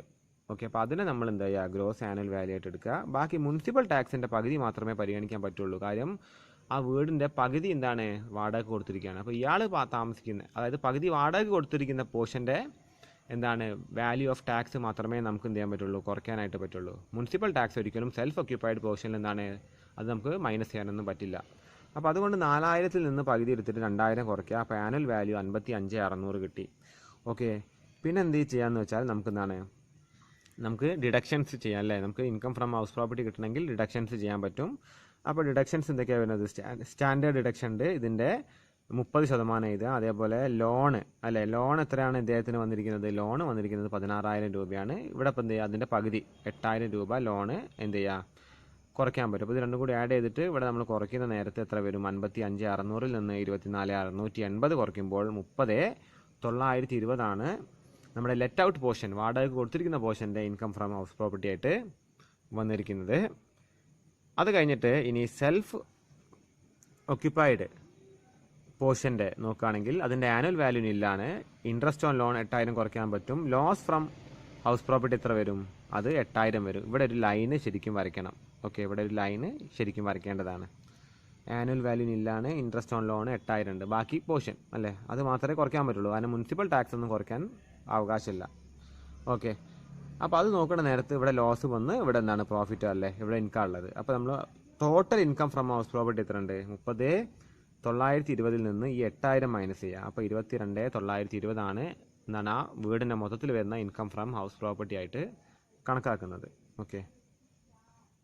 ഓക്കെ, ഇവിടെ പറയുന്നത് എന്താണെന്ന് വെച്ചാൽ house self occupied for a part of the year and let out for the remaining period. അപ്പോൾ ചില കേസിൽ ചിലപ്പോൾ എന്താണ് 4 മാസം നമ്മൾ സെൽഫ് ഒക്യുപ്പൈ ചെയ്യും, ബാക്കിയുള്ള 8 മാസങ്ങൾ നമ്മൾ ലെറ്റ് ഔട്ട് ചെയ്യുന്നൊക്കെ പറയും. അപ്പോൾ നമ്മളത് മാസവുമായിട്ട് എന്ത് ചെയ്യുക? കാൽക്കുലേറ്റ് ചെയ്താൽ മതി. ഓക്കെ, ഇവിടെ ശ്രദ്ധിക്കുക, more than 2 houses self occupied, 2ൽ കൂടുതൽ വീടുകൾ സെൽഫ് ഒക്യുപ്പൈ ചെയ്തിട്ടുണ്ടെങ്കിൽ, ഓക്കെ, അത് രണ്ടും എന്താണ് ഇദ്ദേഹം മാറി മാറി താമസിക്കാനാണ് ഉപയോഗിക്കുന്നതെങ്കിൽ എന്താ ചെയ്യേണ്ടത്? where the owner occupies more than 2 houses for his residence, the annual value of 2 houses of his choice is nil, and the other house shall be deemed to be. Okay, അപ്പോൾ ഇവിടെ എന്താ പറയുന്നത് വെച്ചാൽ the annual value of 2 houses of his choice is nil and the other house or houses shall be deemed to be let out. Okay, ഇവിടെ ശ്രദ്ധിക്കുക, mister Chandran owns 2 houses. Both the houses are used by him for self-occupation. Compute the income from house property. SSE specifies house A as self-occupied. Okay, അപ്പോൾ 2 വീടുകൾ കൊടുത്തിട്ടുണ്ട്. അപ്പോൾ രണ്ടും എന്താണ് self occupied തന്നെയാണ്. 2ൽ നിന്ന് എന്ത് കുറയ്ക്കാൻ പറ്റും? നമുക്ക് ഇൻട്രസ്റ്റ് ഓൺ ലോണ് കുറയ്ക്കാൻ പറ്റും. ഇവിടെയൊക്കെ എന്താണ് ഇതിനൊന്നും എന്തില്ല, പ്രസക്തി ഇല്ല. രണ്ടും എന്താണ്, ഇവിടെ -40 വരും, ഇവിടെ നില്ലാണ് ആനുവൽ വാല്യൂ വരിക. ഇവിടെ -40 എന്ത് വരും? നമ്മുടെ ആദ്യത്തെ വീട് ഹൗസ് എൻ്റെ എന്ത് വരും -40 ലോസ് ഫ്രം ഹൗസ് പ്രോപ്പർട്ടി വരും. അതേപോലെ ഇവിടെ -12 വരും. കാര്യം എന്താണെന്ന് വെച്ചാൽ ഇതൊന്നും നമ്മൾ പരിഗണിക്കില്ല. ആനുവൽ വാല്യൂ നില്ലായിട്ട് നമ്മൾ പരിഗണിക്കുള്ളൂ. കാര്യം 2 വീട് വരെ നമുക്ക് എന്ത് ചെയ്യാൻ പറ്റും, സെൽഫ് ഓക്യുപ്പൈഡ് ആയിട്ട് യൂസ് ചെയ്യാൻ പറ്റും. ഓക്കെ, അപ്പോൾ അതാണ് ഇവിടെ ചെയ്തിരിക്കുന്നത്. 2 വീടുകളും എന്താണ്, സെൽഫ് ഓക്യുപ്പൈഡ് ആണ്. ആനുവൽ വാല്യൂ 2 വീടിൻ്റെയും കേസിൽ എന്താണ്, നില്ലാണ്. ഓക്കെ, 2 വീടിൻ്റെ കേസിൽ ആനുവൽ വാല്യൂ നില്ലാണ്. 2 കേസിലും ഇൻട്രസ്റ്റ് ഓൺ ലോൺ നമ്മൾ മൈനസ് ചെയ്യുന്നുണ്ട്. അപ്പോൾ 2 കേസിലും -40,000 ഇവിടെ -12,000 രൂപയാണ് ലോസ് ഫ്രം ഹൗസ് പ്രോപ്പർട്ടി വരുന്നത്. അപ്പോൾ 2 കൂടി ആഡ് ചെയ്യുമ്പോൾ എന്താണ്, ലോസ് ഫ്രം ഹൗസ് പ്രോപ്പർട്ടി 52,000 രൂപയാണ് വരുന്നത്. ഓക്കെ, ഇനി ലാസ്റ്റ് കോൺസെപ്റ്റ് ആണ് ഇൻകം ഫ്രം ഹൗസ് പ്രോപ്പർട്ടിയിൽ പറയാനുള്ളത്. Realisation of unrealised rent section 25AA realisation of unrealised rent. Okay, ഇവിടെ പറയുന്നത് വളരെ അധിക സമയം ചോദിക്കുന്ന ഒരു ചോദ്യമാണ്. എന്താണ് അൺറിയലൈസ്ഡ് റെന്റ് വന്നാൽ ചെയ്യാന്നുള്ളത്. Okay, any unrealised rent for the previous year is subsequently realised it is added to income from house property after deducting 30% of the amount realised. അപ്പോൾ എന്താണ് ഈ അൺറിയലൈസ്ഡ് റെന്റ്? കഴിഞ്ഞ വർഷങ്ങളിൽ നമ്മൾ നേരത്തെ കണ്ടതാണ്. ടെനൻറ്റ്, നമ്മുടെ വാടകക്കാരൻ ചിലപ്പോൾ എന്താണ് നമുക്ക് റെൻറ്റ് തരില്ല, അല്ലേ, അയാൾക്ക് തരാൻ ബുദ്ധിമുട്ടുകൾ വരാൻ ചാൻസ് ഉണ്ട്. അപ്പോൾ നമ്മൾ കോടതിയൊക്കെ കണ്ടിട്ട് ഒരുപാട് കാലത്തിന് ശേഷം ഒരു പെർട്ടിക്കുലർ പ്രീവിയസ് ഇയറിൽ അല്ലെങ്കിൽ ഒരു അസസ്മെൻറ്റ് ഇയറിലായിരിക്കാം നമുക്ക് എന്ത് കിട്ടുന്നത്, കഴിഞ്ഞ കാലങ്ങളിലുള്ള അൺറിയലൈസ്ഡ് റെൻറ്റ് കിട്ടുന്നത്. അപ്പോൾ അത് റിയലൈസ് ചെയ്യാന്ന് പറഞ്ഞാൽ നമുക്ക് കിട്ടുക. ഓക്കെ, ആ ഒരു കേസ് വരികയാണെങ്കിൽ നമ്മൾ അതിൽ നിന്ന് 30% സ്റ്റാൻഡേർഡ് ഡിഡക്ഷൻ അങ്ങ് കുറച്ചിട്ട് ബാക്കി 70% നമ്മൾ എന്ത് ചെയ്യുക, നമ്മുടെ ഇൻകം ഫ്രം ഹൗസ് പ്രോപ്പർട്ടിയിലേക്ക് ആഡ് ചെയ്യാണ് വേണ്ടത്. അപ്പോൾ അതാണ് പറയുന്നത് realisation of unrealised rent. Okay, ഇനി എന്താണ് അരിയേഴ്സ് ഓഫ് റെൻറ്റ് റിയലൈസ്ഡ്. അപ്പോൾ arrears of rent of previous year realized during the previous year is added to income from house property after deducting 30% of the amount so received. അപ്പോൾ നമ്മൾ എങ്ങനെയാണോ നമ്മൾ unrealised rent treat ചെയ്തത് അതേപോലെ തന്നെയാണ് arrears of റെൻറ്റും. രണ്ടും എന്താണ് ടെക്നിക്കലി വ്യത്യാസമുണ്ട്, വാക്കുകൾക്ക് വ്യത്യാസം ഉണ്ടെങ്കിലും നമുക്ക് ഇപ്പോൾ മലയാളത്തിൽ അത് വിവരിക്കുകയാണെങ്കിൽ ഒരേപോലെ തന്നെ നേരത്തെ പറഞ്ഞ അതേ പോയിന്റുകൾ തന്നെയാണ് മലയാളത്തിൽ വിവരിക്കുകയാണെങ്കിൽ ഇതിനും പറയാനുള്ളത്. ഓക്കെ, കിട്ടാനുള്ള റെൻറ്റ് വീണ്ടും ഒരു കാലത്തിന് ശേഷം കിട്ടുകയാണെങ്കിൽ നമുക്കെന്താണ് 30% അതിൻ്റെ സ്റ്റാൻഡേർഡ് ഡിഡക്ഷൻ കുറച്ചുകൊണ്ട് ബാക്കി 70% നമ്മുടെ ഇൻകം ഫ്രം ഹൗസ് പ്രോപ്പർട്ടിയിലേക്ക് എന്ത് ചെയ്യുക, ആഡ് ചെയ്യാനാണ് പറയുന്നത്. സെക്ഷൻ 125AA ആണ് എന്ത് അൺറിയലൈസ്ഡ് റെൻ്റ് എന്ന് പറയുന്നത്. 25B ആണ് എന്താണ് അരിയർ ഓഫ് റെൻറ്റിൻ്റെ കേസിൽ പറയുന്നത്. ഓക്കെ, അപ്പോൾ ഇലസ്ട്രേഷൻ 20 ശ്രദ്ധിക്കുക. From the following information compute income from house property. Okay, അപ്പോൾ ഇവിടെ മുനിസിപ്പൽ ടാക്സ് കൊടുത്തിട്ടുണ്ട്, ഫെയർ റെൻറ്റ് കൊടുത്തിട്ടുണ്ട്, സ്റ്റാൻഡേർഡ് റെൻറ്റ് കൊടുത്തിട്ടുണ്ട്. അപ്പോൾ ഇവിടെ ഏറ്റവും എന്താണ് 45 ആണ് എന്ത് വരാൻ പോകുന്നത്, ആദ്യം തന്നെ എക്സ്പെക്റ്റഡ് റെൻ്റായിട്ട് വരാൻ പോകുന്നത്. ഇത് 4000 ആയതുകൊണ്ട് നമ്മുടെ ഇത് മന്ത്ലി റെൻ്റാണ്. അപ്പോൾ നമ്മുടെ ആക്ച്വൽ റെൻറ്റ് 48,000 ആവും. 4000 × 12. അപ്പോൾ 48,000 ആണ് എന്ത് വരുന്നത് നമുക്ക് ആക്ച്വൽ റെൻ്റായിട്ട് വരിക. ഓക്കെ, അപ്പോൾ ഇവിടെ ശ്രദ്ധിക്കുക. അത് കഴിഞ്ഞിട്ട് മുനിസിപ്പൽ ടാക്സ് 43,000 ആണ് കൊടുത്തിരിക്കുന്നത്. അതേപോലെ ഇൻട്രസ്റ്റ് ഓൺ ലോൺ ഉണ്ട് ഇദ്ദേഹത്തിന്, എന്ത് വീടുണ്ടാക്കാവുന്ന ലോണാണ് 14,000 രൂപ. അതേപോലെ unrealised rent of the previous year 2016-17. അപ്പോൾ 2016-17 കാലഘട്ടങ്ങളിൽ അൺറിയലൈസ്ഡ് റെൻറ്റ് ഉണ്ടായിരുന്നു, കുറച്ച് റെൻറ്റ് കിട്ടാനുണ്ടായിരുന്നു, 10,000 രൂപ. അത് ഈ വർഷം കിട്ടിയിട്ടുണ്ട്. പ്രീവിയസ് ഇയർ 2019-20 കിട്ടിയിട്ടുണ്ട്. അതേപോലെ അരിയർ റെൻറ്റ് ഓഫ് 17-18, അതായത് 2017-18 കാലഘട്ടങ്ങളിൽ 4,000 രൂപയുടെ അരിയർ റെൻറ്റ് ഉണ്ടായിരുന്നു, അത് റിക്കവർ ചെയ്ത്. അപ്പോൾ അരിയറും അൺറിയലൈസ്ഡും തമ്മിലുള്ള വ്യത്യാസം എന്താണെന്ന് വെച്ചാൽ, അൺറിയലൈസ്ഡ് എന്താണെന്ന് വെച്ച് കഴിഞ്ഞാൽ തീരെ കിട്ടാത്ത തുക നമുക്ക് വീണ്ടും കിട്ടുന്നതാണ്. അപ്പോൾ അരിയർ എന്താണെന്ന് വെച്ചാൽ നമുക്ക് ചിലപ്പോൾ നമുക്ക് ഒരു 15,000 രൂപ കിട്ടേണ്ട സ്ഥാനത്ത് ചിലപ്പോൾ 10,000 രൂപയെ കിട്ടുന്നുണ്ടാവുള്ളൂ റെൻ്റായിട്ട്. അപ്പോൾ നമ്മൾ എന്താണ് അത് കേസിന് പോയിട്ട് കേസ് നമുക്ക് വിധി വരികയാണെങ്കിൽ നമുക്ക് എന്താണ് ബാക്കി വന്ന 5,000 രൂപേൻ്റെ ഡിഫറൻസ് ഇല്ലേ, അത് നമുക്കെന്താണ് പിന്നീട് കിട്ടും. ഓക്കെ, അപ്പോൾ അതിനാണ് അരിയറായിട്ട് പറയുന്നത്. ഓക്കെ, അപ്പോൾ ആ 4,000 രൂപ എന്താണ് എപ്പോൾ കിട്ടിയിട്ടുണ്ട്, ഈ 17-18 കിട്ടേണ്ട 4,000 രൂപ ഈ വർഷം നമുക്ക് കിട്ടിയിട്ടുണ്ട്. ഓക്കെ, അപ്പോൾ അത് രണ്ടും ട്രീറ്റ് ചെയ്യുന്നത് എന്താണ് ഒരേപോലെ തന്നെയാണ്, അരിയർ ആണെങ്കിലും അൺറിയലൈസ്ഡ് ആണെങ്കിലും. അതിന് കൂടാതെ പറയുന്നത് house remained vacant for 1 month, ഒരു മാസം ഹൗസ് എന്താണ് വേക്കൻ്റ് ആയിട്ടും കിടന്നിട്ടുണ്ട്. അപ്പോൾ 48,000 രൂപ അല്ലേ പ്രതിവർഷം റെൻറ്റ് കിട്ടേണ്ട ഹൗസിന് ശരിക്കും 44,000 കിട്ടിയിട്ടുള്ളൂ. അപ്പോൾ നമ്മൾ ഈ 45 കമ്പയർ ചെയ്ത് നോക്കുമ്പോൾ എന്താണ് ഡ്യൂ ടു വേക്കൻസി എന്താണ് മന്ത്ലി റെൻറ്റ് തന്നെ അല്ലെങ്കിൽ ആക്ച്വൽ റെൻറ്റ് തന്നെയാണ് കുറവ്. അപ്പോൾ അത് തന്നെയാണ് നമ്മളിവിടെ ഗ്രോസ് ആനുവൽ വാല്യൂ ആയിട്ട് എഴുതേണ്ടത്. 44,000 രൂപ. അതിൽ നിന്ന് മുനിസിപ്പൽ ടാക്സ് കുറച്ചാൽ നമുക്ക് ആനുവൽ വാല്യൂ കിട്ടും. പിന്നെ നമുക്ക് സ്റ്റാൻഡേർഡ് ഡിഡക്ഷൻ കുറയ്ക്കാൻ പറ്റും, അതേപോലെ ഇൻട്രസ്റ്റ് ഓൺ ലോൺ കുറയ്ക്കാൻ പറ്റും. അപ്പോൾ നമുക്ക് ഇൻകം ഫ്രം ഹൗസ് പ്രോപ്പർട്ടി കിട്ടും. പിന്നെ ഈ ഇൻകം ഫ്രം ഹൗസ് പ്രോപ്പർട്ടിയിൽ നിന്ന് അതിൻ്റെ കൂടെ തന്നെ നമുക്ക് എന്തൊക്കെ ആഡ് ചെയ്യാൻ പറ്റും? അൺറിയലൈസ്ഡ് റെൻറ്റ് റിയലൈസ്ഡ് അല്ലേ. അപ്പോൾ ഒന്നുകിൽ നമുക്ക് എന്താണ് ആദ്യം 10,000 എഴുതുക, അതിൽ നിന്ന് 30% കുറച്ചിട്ട് ഇവിടെ എഴുതുക. അല്ലെങ്കിൽ എന്താണ് 70% ഓഫ് അൺറിയലൈസ്ഡ് റെൻ്റ് എന്ന് പറഞ്ഞിട്ട് ഇവിടെ 7,000 എഴുതുക. 10,000-ൻ്റെ 70% 7,000 എഴുതുക. അതേപോലെ എരിയർ റെൻറ്റിൻ്റെ 70% എന്ന് പറഞ്ഞിട്ട് 2,800 എഴുതുക. അല്ലെങ്കിൽ എന്ത് ചെയ്യുക, 4,000-ൽ നിന്ന് 30% കുറച്ചിട്ട് എന്ത് ചെയ്യുക, 2,800 എഴുതുക. എങ്ങനെ ചെയ്താലും എന്താണ് ആൻസർ കറക്റ്റായിട്ട് തന്നെയാണ് വരിക. അപ്പോൾ നമുക്ക് എന്ത് കിട്ടും? ഇത് മൂന്നും കൂടി ആഡ് ചെയ്യുമ്പോൾ എന്താണ് ഈ വർഷം കിട്ടിയ ഇൻകം ഫ്രം ഹൗസ് പ്രോപ്പർട്ടി ആയിട്ട് എന്താണ് 23,590 രൂപ കിട്ടും. ഓക്കെ, അപ്പോൾ ഈ വർഷം യഥാർത്ഥത്തിൽ കിട്ടിയതാണ്. ഇതൊക്കെ കഴിഞ്ഞ വർഷങ്ങളിൽ കിട്ടിയ അരിയറും എന്താണ് അൺറിയലൈസ്ഡും അരിയറുമാണ്. അപ്പോൾ അതിൻ്റെയൊക്കെ 30% കുറച്ചുകൊണ്ട് 70% എന്താണ് നമ്മൾ ഇതിൻ്റെ കൂടെ ആഡ് ചെയ്യുക. അപ്പോൾ ഇത്രയും കാര്യങ്ങളാണ് നമുക്ക് ഇൻകം ഫ്രം ഹൗസ് പ്രോപ്പർട്ടിയിൽ പറയാനുള്ളത്. ഓക്കെ, വളരെ ഇമ്പോർട്ടൻ്റ് ആയൊരു ചാപ്റ്ററാണ്. കാര്യം എന്താണെന്ന് വെച്ചാൽ വളരെ ചെറിയൊരു ചാപ്റ്ററാണ്. അതാണ് നമ്മൾ അതൊരു 1-1.5 മണിക്കൂറിൻ്റെ ഒരു വീഡിയോയിലാണ് ഫുള്ളായിട്ട് പറഞ്ഞു തീർക്കാനായിട്ട് സാധിച്ചത്. അപ്പം നന്നായിട്ട് ശ്രദ്ധിച്ച് ഇത് മനസ്സിലാക്കുക. ഓക്കെ.